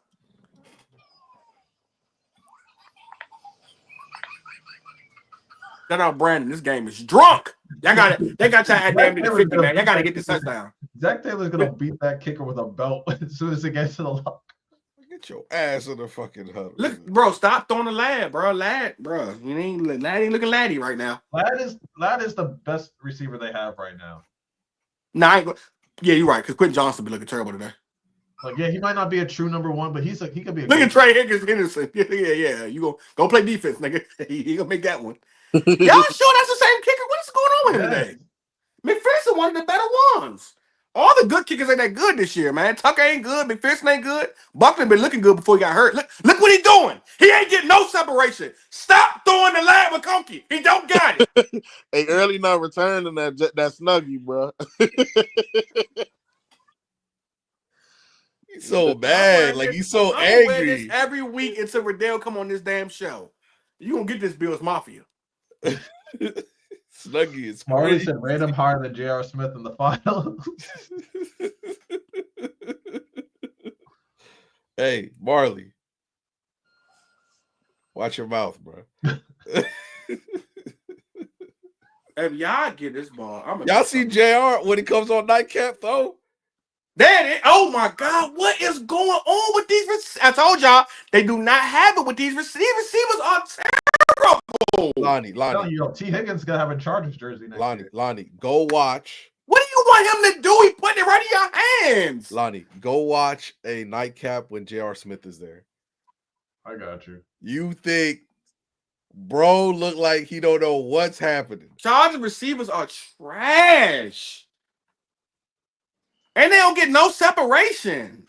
Like it was literally it literally hit him in his chest. I ain't gonna lie, Justin Herbert need either Stephon Diggs or Devontae Adams next year. I'm telling you, they gotta get They almost traded for T. Higgins. They tried to trade it for T. Higgins, but then like they backed up. Yeah, they might. Listen, the Bengals might keep both of them after what Joe Burrow did with them two this year. They gotta figure it out. They don't want to pay him. Hey, but Joe Burrow about to go win this thing, man. Yeah, but they gotta play T. Higgins. And you think they're gonna tag T. Higgins again? He about to make quarterback money. Mm. Well, they got Jamar Chase about to get 30, 35, 40. Trey Hendrickson wants a new contract. He's their best defender. And they told him no. So he's upset. So now you got to pay your best defensive player and Jamar Chase. So what we thinking? Stop Is it- playing back on these receivers playing scary ball. Isn't Y'all be Henderson playing like top 5 scary in sacks football. this year? You said what? Isn't Henderson like top 5 in sacks this year? Oh yeah, that's a hold. It don't matter. It's a hold. That a hold defensively or offensively? Yeah, Trey Henderson been cooking this year. He's been one of the best players. So he's gonna get it back too. He was gonna sit out until like I guess they came to like some sort of they had a conversation. Mm-hmm. Yo, the Chargers. They letting Joe Burrow run, bro. What the fuck is going on, bro? What is going on today? Y'all letting Joe Burrow get first downs with his feet? What are we doing? I thought the Chargers D line was good, man. It's that bullshit. I see it scripted already. They're gonna get downfield, and this gonna be the one McPherson actually make. Y'all got to get a sack on this dude, man. Oh, breaking news for NFL. I don't know if this is relevant to y'all. Thank God he overthrew Jamar Chase because he was open. Breaking news: Beyonce will be performing the NFL halftime show for the Ravens-Texas Christmas game. Okay, I'm all right. I mean, that's cool. It's a Christmas game, though. Yeah, it's a Christmas game. I thought you about to say they about to replace Kendrick Lamar. I about to say, did he get sick? Beyonce already did it. How you feel about Lil Wayne saying that's crazy that in my city you're not? They snatched it out of his hand, this and that. I think Chris Lamar gonna bring him out. So I think this is all a ruse. I think he gonna bring him out. Have you seen some of Lil Wayne's concerts this year? I think Lonnie. I think people don't understand Lil Wayne's not the best performer. Like I think people, it's like he's missed to forget his songs. Good play. Now give me one more. Give me one more. Get Joe Burrow the ball. Get Joe Herbert the ball one more time. He could have picked that. I think there were reports. No, he should have. These corners are young though. Random. They not experienced enough. Sign T. Higgins. Huh? They still got to sign T. Higgins after this. They're not gonna pay. They're not gonna do it. We're gonna talk about that. He gonna do it. He gonna get a 40 piece. The bar about to get a 40 piece. They're gonna probably sign Trey Henderson, and that's it. They can't afford to get T. Higgins because they need some old linemen. In the beginning of the year with Lil Wayne, there were reports of like, yo, people were wondering if like he was overdosing on stage. They're not gonna choose him for the halftime for the Super Bowl show. Well, there's also this is a conversation we don't want to have. Yes, Lil Wayne got bops, but Lil Wayne, good play. All right, get the boy's ball back. Come on now. That's Lil Wayne. Yes, Lil Wayne got. Whoa. Let me say this. ODing on stage, random this year. But Lonnie, let's say this. Even if he don't OD on stage, let's be honest. We'll have a conversation. Lil Wayne got hits, yes, but do Lil Wayne got commercial hits that the Super Bowl can do? Name me if Lil Wayne did 6 songs right now in the Super Bowl. Name me 6. Now, mind you, your grandma and also your little cousin is watching this too. So your 7-year-old grandma and your 9-year-old cousin watching this halftime. Name me 6 songs he got to perform. If grandma is there, then Lollipop. Yeah, Lollipop. So you want Lil Wayne to sing "Lick me like a lollipop" in the Super Bowl? Bro, okay. they had 50 Cent hanging up, overweight 50 Cent talking about you can find me in the club. Popping bottles. That's not even the same thing. Next, give me another song, Lonnie. It's not the same thing. The whole thing, bro. That's not the same thing. Give me another song, Lonnie. Forever. Because he's gonna need at least 6. Bill Gates. Forever Young. Yeah. You got Bill Gates. Bill Gates ain't getting played. Man, come on, man. Nah. What? So we got Millie? one. You can do a Millie. I'll give you Forever, and I'll give you Lollipop, even though I'm stretching it. A Millie. 7 foot. A Millie, cool. What else you got? 7 foot. No. 7 foot, 8 foot. No Love with Eminem. No. So now he bringing Eminem out. Okay, lad. I apologize, lad. Oh, look at me now. You got Drop the World. Why would they not call timeout? Mr. Carter would be heat. Prodigy. Mr. Carter would be heat. You can start the Super Bowl with that. Look at me now. He not doing Prodigy. Go DJ. Shut up, Prodigy. Shut up. He not doing Go DJ. Mr. Carter would do great in the Super Bowl. A million 6 foot. Lollipop, I don't see it. He not doing Fireman neither. He might do Fireman. Okay, he might do Fireman. You do How to Love early. That'd be wild. Yeah, I can see that. So we wouldn't agree on Missy Prodigy. He already said Mr. Carter. Dr. Carter ain't gonna go. Mr. Carter gonna go. Ooh, Dr. Carter. Ooh. Now the Carter ain't gonna go. Is Mr. Carter the one he got with Jay-Z? Because whatever one he got Carter with Jay-Z, that one to go. Hold on. This was what I was gonna say. We knew there was a little bit of politics in that because Jay-Z's the one picking the people. But you know, from what I hear, one of the reasons why Jay-Z don't really mess with Lil Wayne, don't mess with Drake. So one of the reasons why Jay-Z didn't pick Lil Wayne, because Lil Wayne loyal to the soil, and he gonna bring Nicki Minaj, and he gonna bring Drake up. Yeah, he's gonna bring Young Money. That might be one of the most lit halftime shows we would have ever seen if all three of them on stage. He would bring Young Money out, and I don't think Jay-Z would like that. Me neither. And I'm be real with you, the Cash Money records are very nasty. Did that just go right through that Chargers receiver's hands? It literally just went right through his hands. I didn't see the replay yet. The receivers suck. I need a play, Johnston. When I don't expect you to play good, you play good. I need a play, Johnston. Give me something, Johnston.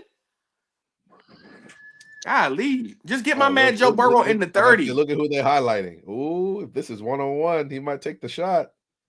There it is, lad. There you go, lad. Me wee little lad. I apologize for you, lad. Me wee little lad. You're still number one, lad. But you're playing pretty good. Me wee little lad. That's a huge play by that boy looking like young Andy Amendola. Hey, what is this helmet? I mean, Julian. I think like young Julian Edelman. Why his helmet look too big for his head? Wee little lad. Look too big for his face. It does look like yo. I said he like a little kid. That's why I call him Wee Little Lad. That's my new nickname for him. Wee Little Lad. Don't got a Guardian cap on? Wee Little Lad. You know who he look like? You know who he look like? He look like the white boy from who's the wide receiver? Who's the wide receiver that played with Spencer on All American when they was in high school? I know exactly who you're talking about. Nah, bro. We're not gonna disrespect him like that. Nah, girl. Hold on. Lonnie. That's what remind me of the little dude that played. He stopped playing when he got to high school once he left college. Early. You remember the cleats they had him wearing?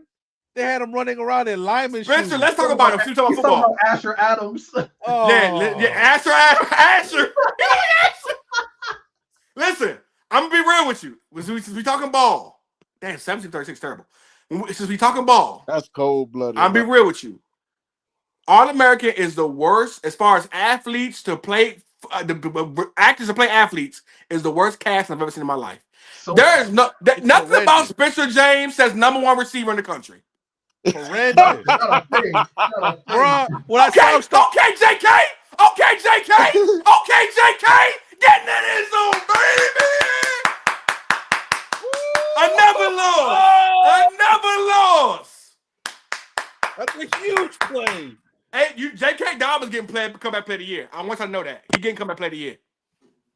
People are still saying Joe Burrow, but I think JK has a good case. JK got it. JK, you gotta give it to JK. First of all, Joe Burrow, you can't keep getting comeback play when you get hurt all the time. This boy, literally, we thought he was done. Did he already win one? No, I don't think he did. Oh yeah. But I'm saying Joe Burrow might get MVP this shit. No, but he ain't because he ain't losing. But he don't need that. Joe Burrow don't need that. I'm be real with you. Jones like that are the underdog guy who deserve it. Like when you a top quarterback in the league or top player in the league, you don't know that. Don't even when John Morant got it. Like you don't need no comeback player of the year, man. You a superstar, man. Get that to somebody like JK. You know they was gonna give it to a quarterback. They was gonna give it to a quarterback. Like, bruh, if Lamar got hurt and he come back next year, they're gonna give it to him. You know that's just how the game goes. So Lonnie, right now, Lonnie, Mo, and Random right now, because this game is over with. Absolutely. You in the locker room, right? The kicker sits next to you. McPherson sits next to you. How you acting? I don't say nothing to him. I'm putting hands on bodies. I'm putting hands on bodies. Hey, bro, don't hold on, Mo. What you say, Mo? Don't sit next to me, bro. Hey, Mo. Get away from me, bro. Hey, no. Get away from me, bro. Get away. Hey, Mo, I swear to God, Mo. I was thinking. Hey, bro, go take your shower, bro. Just go. Matter of fact, don't even take your shower here. Just go home and take your shower home, bro. Yeah, go walk. Hey, tell your girl, don't even take your pads off. Let your girl wash your pads and then come home and give them to equipment manager tomorrow. Just keep walking. Don't keep walking. When we get on the flight, go up front. Go up front. Go in the front. Hey, bro, like I'm not going next to the coach, bro. I'm not going to talk to him. Justin Tucker too. What do you say to Justin Tucker? hey, Justin, don't. Not right now. This is different. No. You're nice to Tucker because he's. Yeah. Hey Tucker. Tomorrow, bring your grill and your chains to practice. I need those. They not doing that to him. You ain't swaggy Justin no more until you prove yourself. How your mama used to do? Give me your PlayStation. Give me your toys. Until you get them grades up, I get back to you. Wait, there is 18 seconds though, and it's Joe Burrow. This game is over with. Stop it. Hey, Jamar Chase. Oh! Stop it. Oh! The Chargers better not pull it. They better not pull it Chicago Bears. That's a good player to get in the middle of the field. That's a hell of a play. That's Hail Mary range. That's Hail Mary range right there. Big time. That's more than Hail Mary range.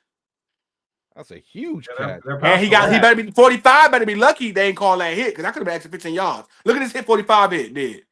He better be lucky. Yosivas, man. That guy keeps making plays. Come on, 4-5. Oh, that's not, you gonna mess around and tear Bosa ACL like that, man. Come on, man. The man he finally having a healthy season. Bosa just running, catching a stray. Yo, Joe Burrow really be getting hit, face mask, all that, and they do not be called. What did Joe Burrow do to these refs? They do not. You know what it is for real. Joe Burrow don't complain. You ever notice that? Joe Burrow's not a complainer. See, that's the thing. Sometimes you have to complain, dog. You got to, because I learned this from like just sport heads, like niggas that play in the league.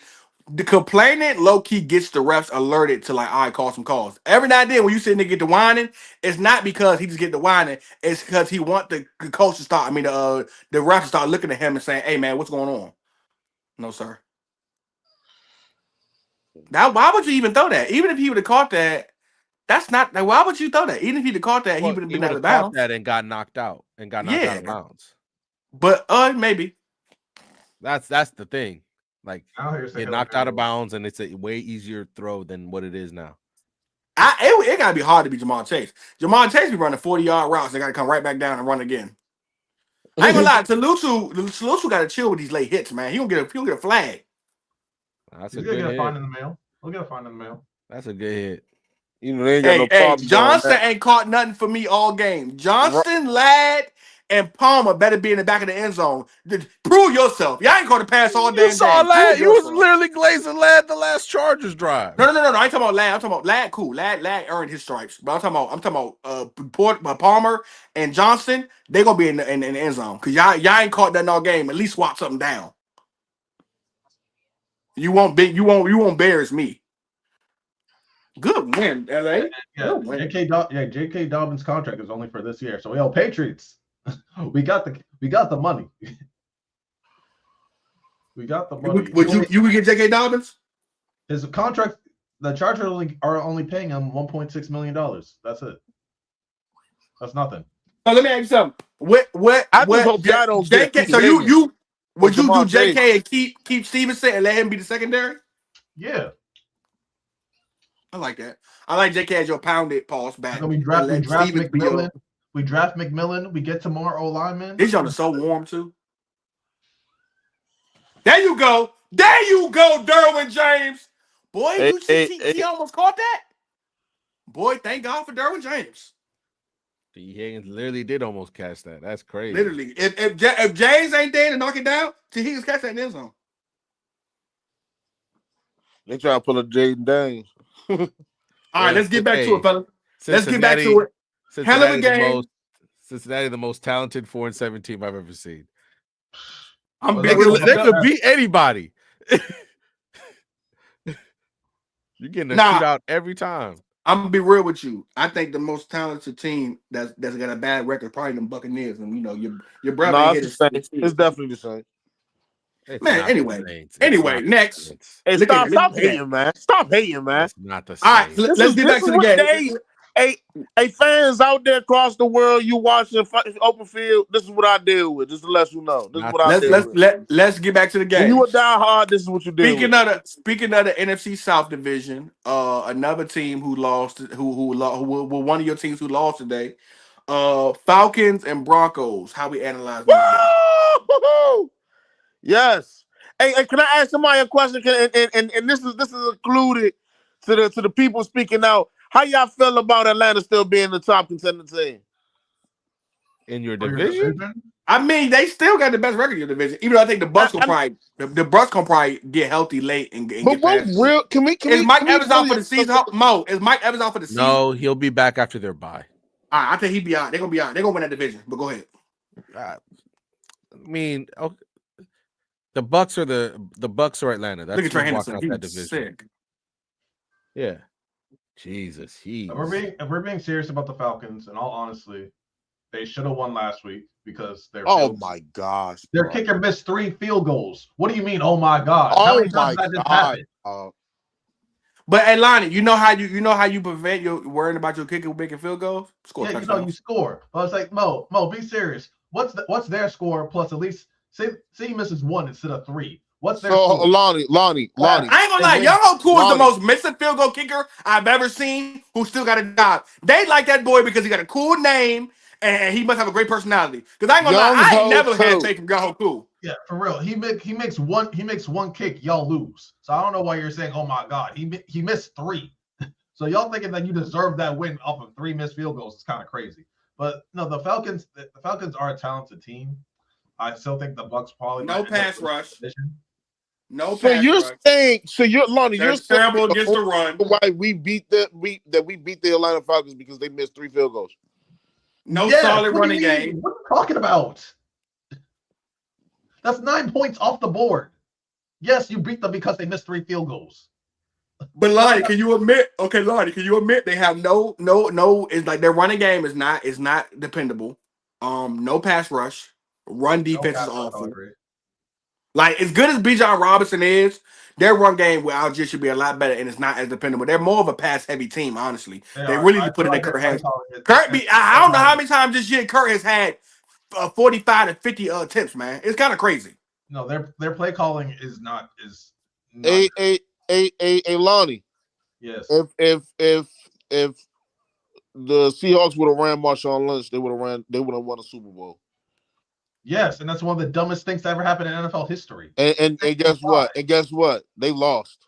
Yes. So and the Patriots have an extra Super Bowl ring because of it. 3 scoring opportunities. So what I'm saying is, all those mistakes you're talking about don't mean nothing, bro. That it doesn't mean anything. Those missed points, that 9 points that they couldn't even score a touchdown with, doesn't mean anything because they lost. It doesn't matter. They lost, bro. What is your point? We all know that they lost. My whole point is they lost. But the point it doesn't matter how many points they missed. They lost. They do run because so your point, if they do use Marshawn Lynch to run at the 1-yard line, which is the most logical thing to do, then they would have won. Super Bowl. They would have won. Someone doesn't miss 3 field goals. I don't know when's the last time someone missed 3 field goals. I can't tell. Can you tell me? I can't tell you when someone missed 3 field goals. It doesn't happen like that. So okay, but let's talk about. Let's not get derailed. Let's not get derailed. We're talking about this week.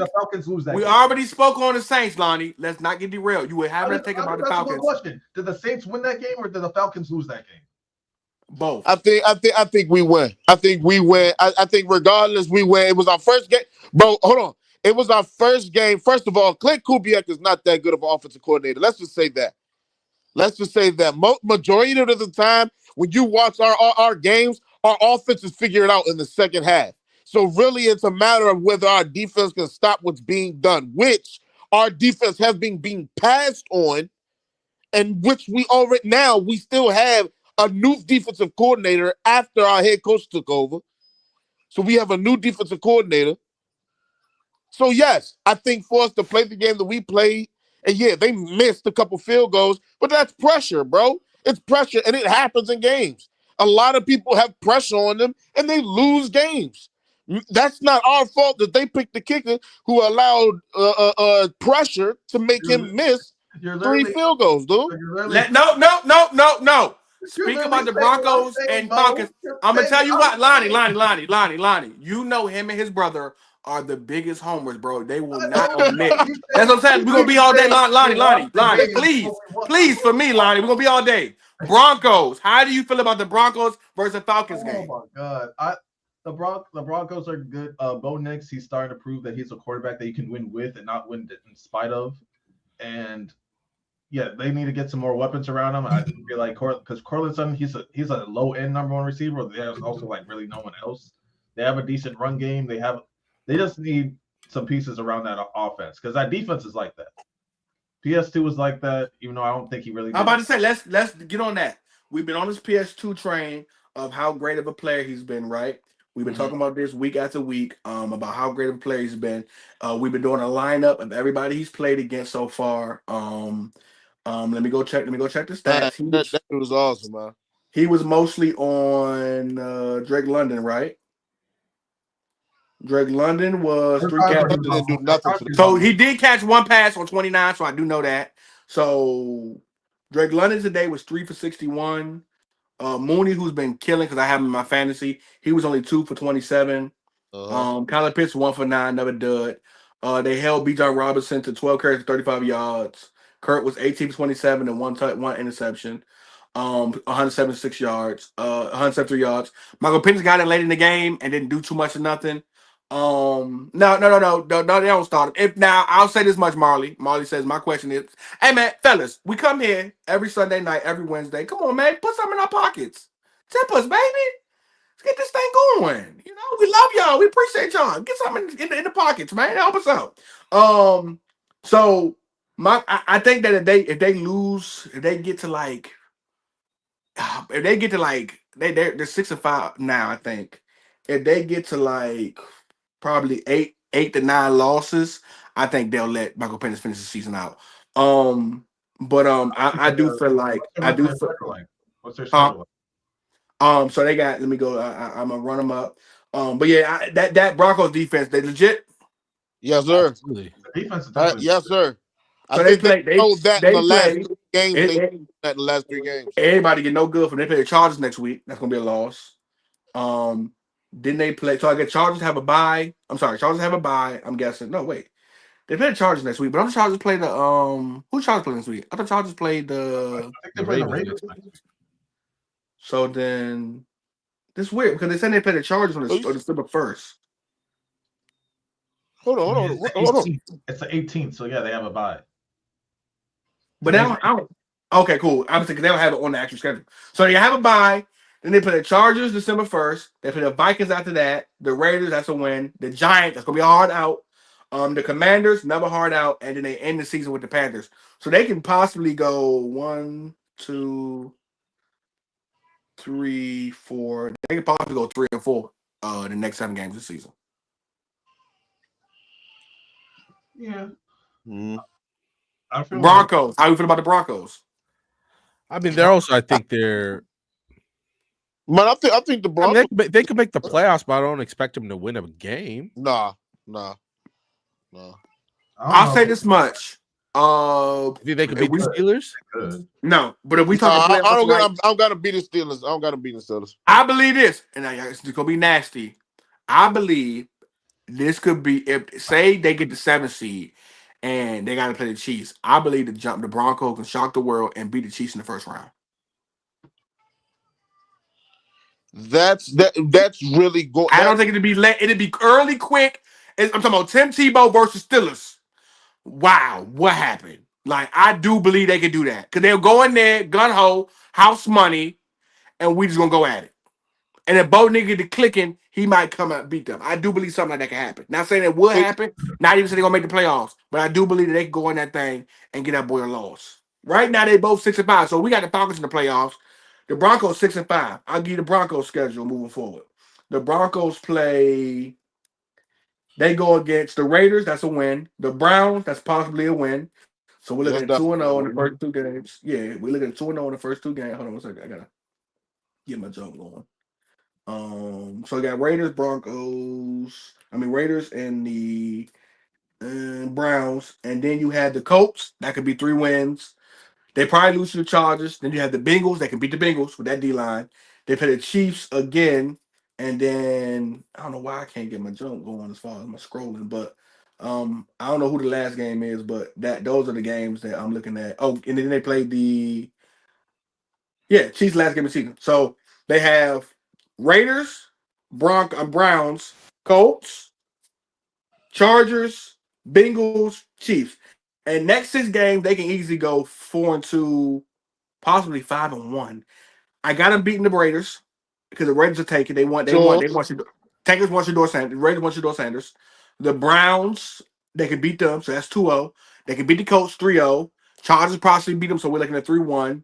They can beat the Bengals, so we're looking at 4-1, and they probably lose to the Chiefs at the end of the season. But then again, they are playing at home, but I'll get them lose to the Chiefs, so I go 4-2. At 4-2, the Broncos can stick into the playoffs at a whopping 10-7 to get in the playoffs. Yeah, I can see that. I can see that. I can see, and honestly, I can see them giving Now, the run for it their money. might be hard though, Mo, because Chargers are going to make it. Chargers are going to probably end the season at like 11-6. So they can possibly make it, and then the Chiefs going to make it. So it's going to have to be hard because 3 teams in one division. But we know the Steelers going to get there. So I got Steelers and Ravens making it. That's 2. I have Chargers and Chiefs. That's 4. And then I got the Houston Texans making it. That's 5. And then what's the other division? What's the next division after that? AFC South, AFC West, AFC East. Oh, and then I had the Bills making it, so that's 6. Yeah. And then that 7th spot is up in air because that could literally be anybody. That could be with that 7th spot. That could be Miami if they get their stuff together late. It's up in the air, but they have a possibility. We'll say that it'll come down to the wire. Them last games were like this guy got to lose, and this guy got to lose, and this guy got to win. Like it'll be a situation where if the chips fall where they may, Broncos will make the playoffs. But for what they did the first season, even if you go 10-7, 9-8, and you don't make the playoffs, what you did this season for what you expected, they got a bright future ahead of them. They gotta start bunkering down on offense with Bo, get them a legit running back, get them a legit receiver. That defense is already set.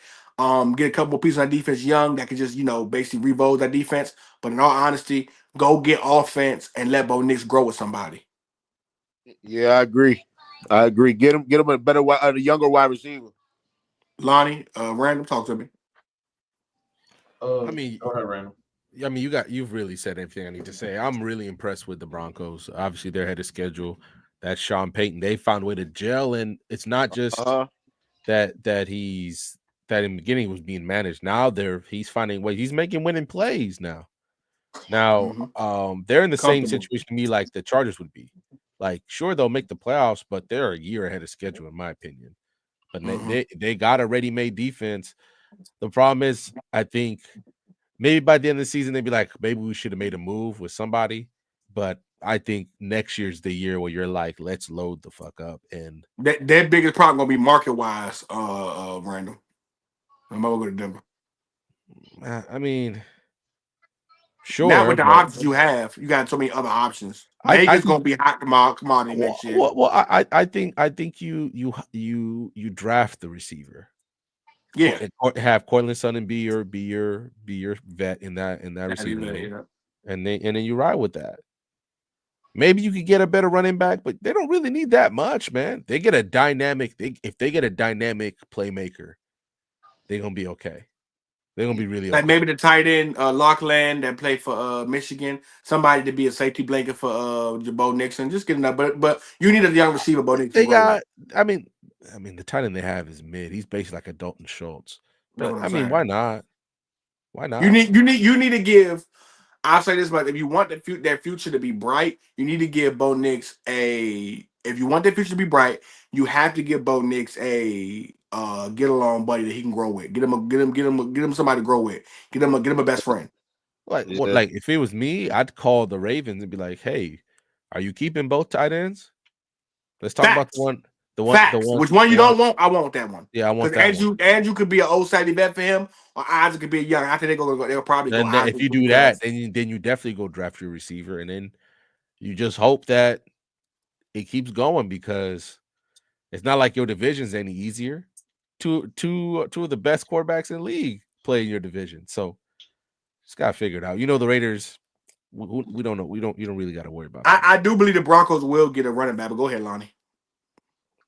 No, like their defense is set. Like, so yeah, you guys are right. They need to fill out their offense. Hey, maybe they'll go in. Maybe they'll pitch in for the T. Higgins sweepstakes in the offseason. Because yeah, that would be nice. But yeah, their running game, like I like some of their running backs. I don't think they have a true number one, but I think that they can be successful. Now, when it comes to the ceiling of Bo Nix, that's the question. Like, how good do you guys think he could be? Because I don't know if he'll ever be like top 10, but he can be outside of like 15. He can be that Dak Prescott, Kirk Cousins type level where it's like you can definitely, if you put enough pieces around him, you can win with him, especially with this type of defense. I think at one of his apexes, I think that at worst he's Jay Cutler, and I don't want to compare him to a fellow Bronco, but at worst he's Jay Cutler. I think at best, he could be between Tony Romo and Kirk Cousins at his best. But with athletic ability, at his best, he could be Tony Romo or Kirk Cousins. A guy who puts up great numbers over the years. He might not win nothing like what we want, but when you look back at his numbers, you'll say, "Damn, he got a lot of numbers." I'll tell you this much: any running back, any young quarterback, between guys like Caleb and guys like Bryce and guys like Bo, any young running back who can get their hands on Genty is going to give their career so much life. Genty is going to be some young quarterback's best friend. Drake May, so one of them young quarterbacks who losing a lot, Genty is going to be their best friend. Okay, maybe he goes to the Bears. Give him Caleb and Gentry. Right now, Lonnie, would you rather have Gentry or McMillan? Our receiving course is so bad. Like you see, like every game with Drake May, I've seen like 3 or 4. Well, it's just like, yo, if we have a mid number 2 on our team, they catch that ball. So it's like we need a receiver bad. Like, yeah, I did, Randall. Yeah. Okay. So you'd rather have McMillan over Genty?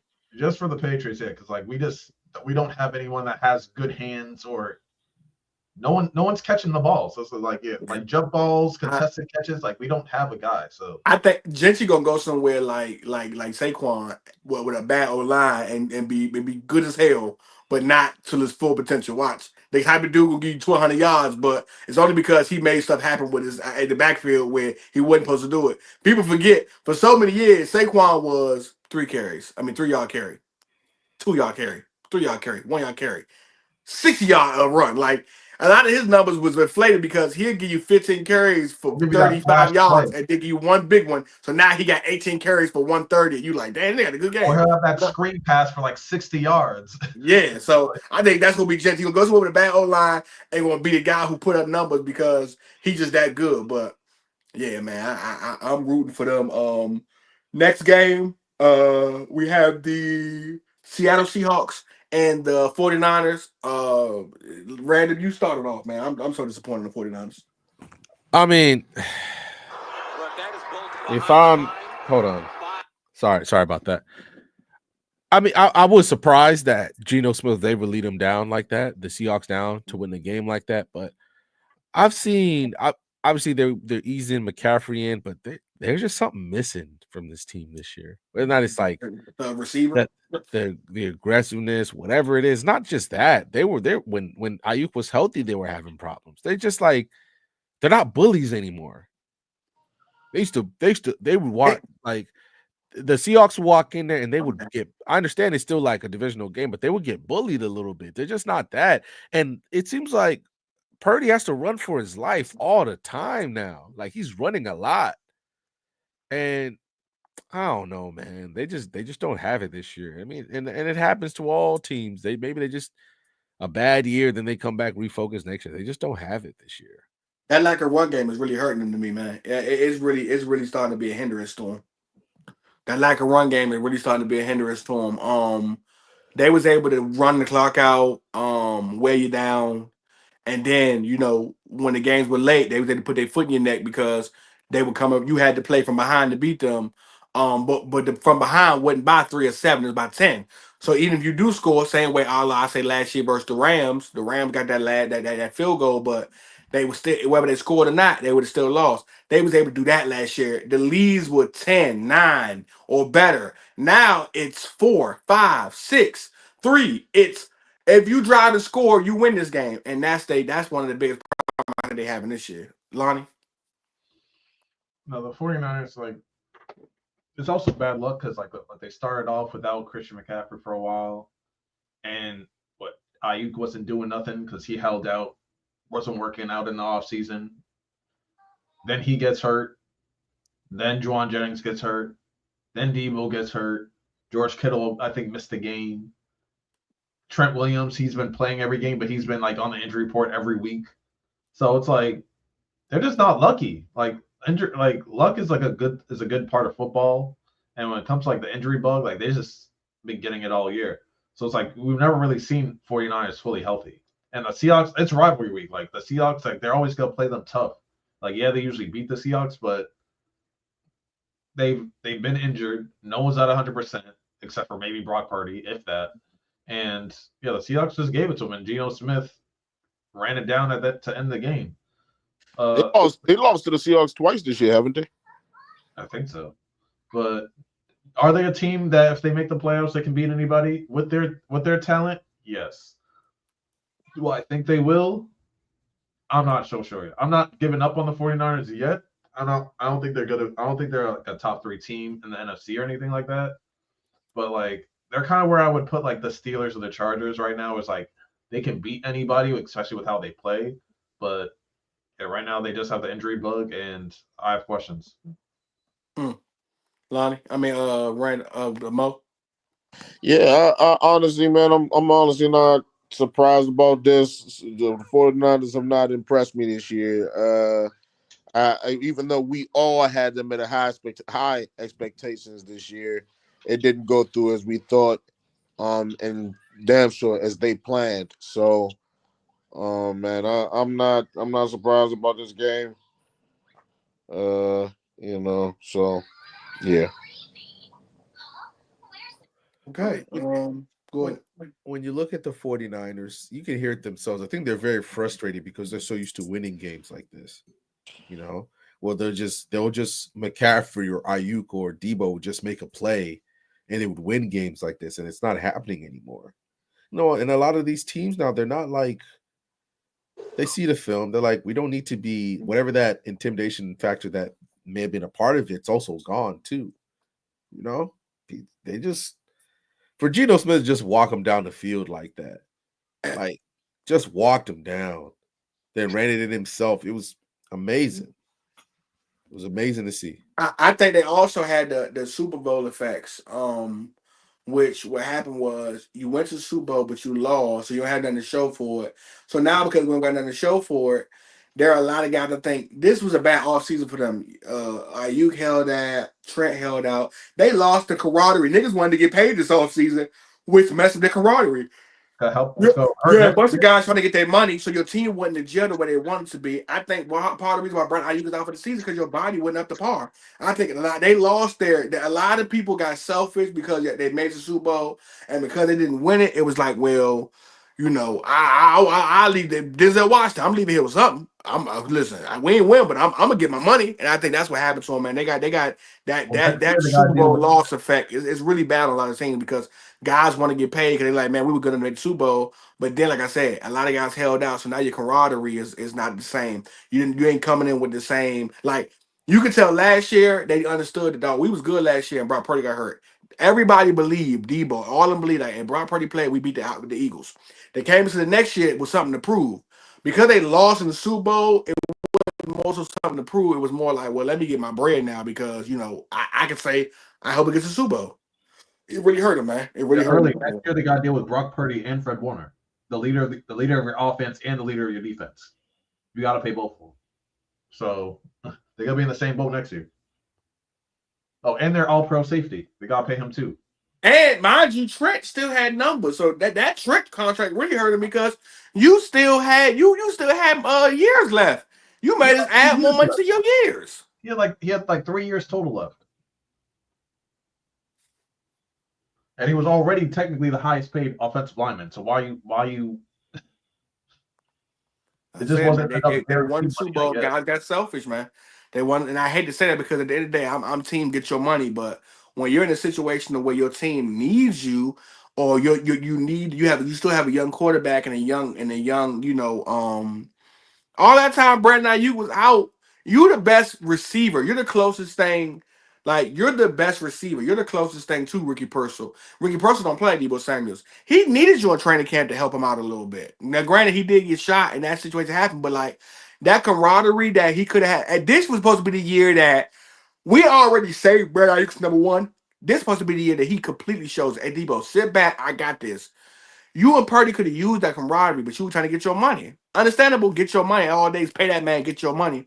But it definitely hurt the team because I think he was supposed to be, him and Brock Purdy were supposed to have CeeDee Lamb and Dak type of camaraderie, type of, sync. So I think that really hurt him, man. Last game, we have the Chiefs and the goddamn Bills, man. How we feeling about this game? Let me go first because I gotta dip real quick after this. But we all had serious because when Riddell was here on last week, right? Yep. Yeah. So the Chiefs won, but I was like, man, y'all winning every which way you can. I'm like, some teams are just gonna have to realize we don't need to do anything crazy to beat y'all. Just be us. The Broncos almost did it last week, and then the Bills did it this week. They didn't try anything gimmicky. They didn't really fall apart on themselves, and it was just a right situation. The Chiefs, the emotional explosion from blocking the kick. You come into Buffalo, it's gonna be cold. It's gonna be night. Hey, they all the Bills fans gonna be there, all the tables in the area broken, and they just from the moment that game started, you felt the energy in that stadium. It's gonna be a lot for the Chiefs to win, and a bad start by Mahomes. Like I said in the thing, like Mahomes has thrown I think it's either 5 or 6 interceptions in the first quarter this year, and they don't start well, and they just the Bills just once he was going back to back, the Bills just never folded. Like other teams would have, the Bills just didn't, and that's why they won the game.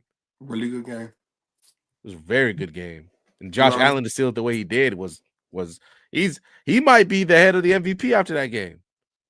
He might be number one after that game because for him to take it himself and knock them out. Especially if the Ravens lose a couple more games and Lamar has a couple more games like this where his stats stay stagnant. Because I'm gonna be real with you, Josh Allen gonna probably be 30 plus touchdowns and probably he gonna probably have a 35-7 Aaron Rodgers type season. Not to mention another probably 10 touchdowns rushing. It's gonna be a hell. I said beginning of the year he gonna be bad. He gonna be Cam type season. Lonnie, talk to me. All right. So when the Chiefs and the Bills, like they've always had like great games and things like that. But originally, what we thought is that we knew Kincaid was out, but then we thought that Coleman and Cooper were gonna be out. And then it turns out Cooper ended up playing. I think I picked the Chiefs because we thought that Kincaid, Cooper, and Coleman were gonna be out. But the Chiefs, I do feel like two things can be true. Patrick Mahomes, he's not playing necessarily well, but he's not playing as bad as people think. Because when you really watch that O-line, they might have the worst left tackle in the league. I'm not joking. They might have the worst left tackle in the league. I know he's a rookie or whoever, but it's horrendous. Like their left tackle is a terrorist. I'm gonna say that. So he is, and we also know the Chiefs' weapons aren't like that. So he is doing. I feel like with the situation right now, with how Mahomes plays, he has to overexert himself to try to win them games. He's taking more risks than usual. He's forcing more throws. And we talking about Jawan Taylor, right? No, their other tackle. Both are bad. Go ahead. Yeah, I think they moved Jawan to the right side. But yeah, he's the reason why I feel like a part of the reason why he's playing bad is because he's trying to do too much, and also because of the situation that the O-line is putting him in and the lack of weapons. Because I don't feel like none of his weapons, including D-Hop, can really get separation on a consistent basis. Every game that they played has been relatively close. They could have lost against the Ravens. They could have lost against the Bengals. They could have lost against the Broncos, et cetera, et cetera. So, yes, they're still a great team, but are they the best team in the league? No. I would honestly probably put them maybe in the lower top 5. Ooh, who's your best then? Because I still think that the Lions are better than them. I think the Eagles are better than them. I think Pittsburgh beats them too. They could be, but I'm not gonna say that the Pittsburgh is better than them. We talking about the Bills right now? No, we're talking about the Chiefs. The Chiefs. Like I think like they might be like the 4th or 5th best team in the league. I don't think they're the number 1 because the Lions. Now the Chiefs won today. Would you definitively say the Chiefs are better than them? I still think the Lions are better than them. Even if they won today, the Lions are still better than them. They're dropping 40 almost every game with a top tier defense. Well, I'm saying you say the Chiefs are better than the has like 7 Bills sacks. better than Chiefs. Brian Branch has 7 sacks. I mean, seven picks. Like Corey Joseph, 7 picks. Brian Branch, 7 picks. Their D line is still like that without Aiden Hutchinson. They just traded for Zadarius Smith. Eventually, he's gonna get integrated and he's gonna start going off too. Their linebacking core is still solid. Jamison Williams, Almonte Brown, Gibbs, Montgomery, best O-line in the league. They're like that. Like the team is stacked, and they're dropping 40 consistently. Oh, the Chiefs are barely scraping games. Yo, so yes, they're a great team. Yes, they have a top tier defense, but the Chiefs are not like that this year. They can still win it all. I'm not like I said. The top 5 teams to me, they can all win this. They can all win it. I still expect the Chiefs to get to the Super Bowl. What's going on, Ron? I mean, what's going on, Ray? Sorry, I'm looking at the Bills' schedule. So after the Chiefs, they play the 49ers, Rams, and Lions. That's gonna be a good game. Bills versus Lions gonna be a good game. Oh my god. Now listen. I don't know about today, but if Josh go out there and beat the Lions, he gonna be MVP.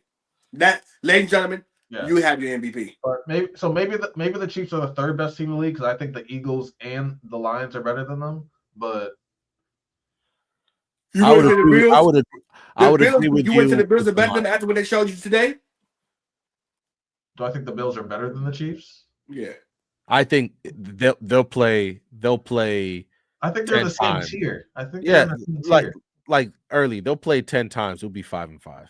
Yeah. Okay. Like they're in the same tier. I think like them, the Ravens, and the Bills are all in the same tier. They're all in the same tier. That's the Bills are good if they get the right. The Ravens might be a tier below. The Ravens probably a tier below. If they get the right path to the playoff to the Super Bowl, they could make the Super Bowl. The Bills could. But the Chiefs and the Bills are on the same tier to me. It's just that the Bills. I still think the Eagles and the Lions are better than the Chiefs and the. They really about to have a month of just like what the fuck in terms of games, but yeah, look. The Chiefs are fine. Sure, they got to still keep working on that offense, but they're fine. Still one of the best teams in football. No, like I said, they're still gonna go to the Super Bowl. Well, I would like Mahomes to at least not throw picks. Like the first pick was like a complete overthrow, and I'm like, all right, bro. Like for instance, if Daniel Jones threw that ball, Riddell would be cussing at the screen. So they got to clean it up, which is weird because Andy, get over there. I want to talk about too how bad Patrick Mahomes' decisions have been this year. Because it ain't just guys dropping passes. There have been plenty of times where it's the plays where he is trying to. I don't know what he's thinking, but you supposed to be Mr. Patrick Mahomes. You don't supposed to make mistakes like that. He throws some balls into some coverage that you go, what are you doing? What are you trying to prove? So for me, I think that Josh Allen, that's my guy. I'm very proud of him. Nobody rolls the wagons like the Buffalo Bills. Shout out Josh, my MVP candidate for the early in the season. I won't say too much because I'm waiting for Riddell's ass, but just know the 72 Dolphins are somewhere shipping champagne. At least the ones are still living because they are still the only undefeated team in NFL history.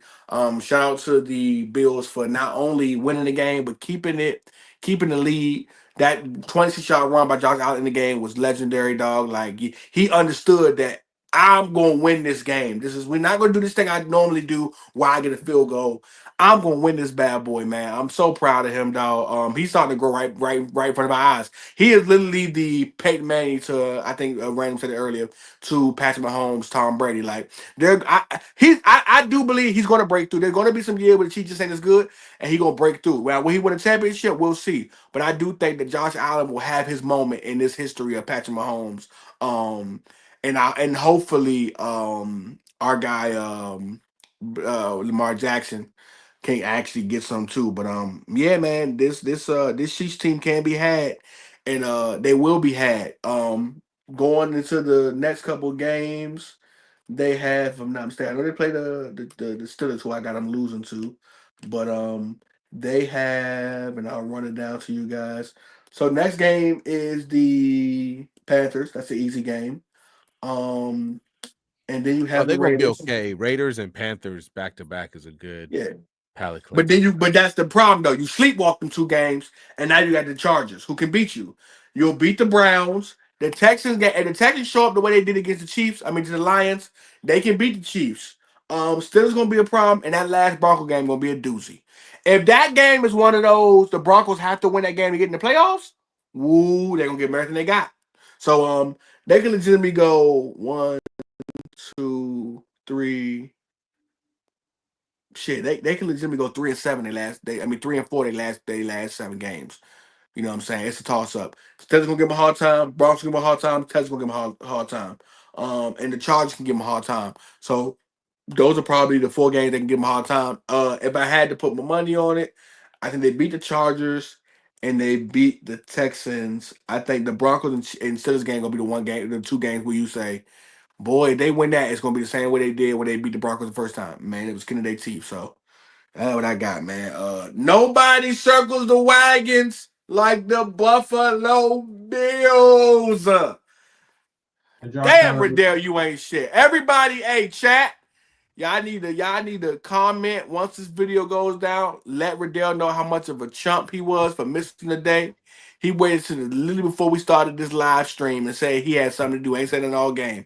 I truly believe that if Falcons blow out, and Chiefs blow out the Bills, Riddell's here tonight. But it just ain't the first time, as Randy has informed me, that he missed out when his precious Patrick Mahomes lost. So, L Random in the chat, let him know how disappointed we are in him.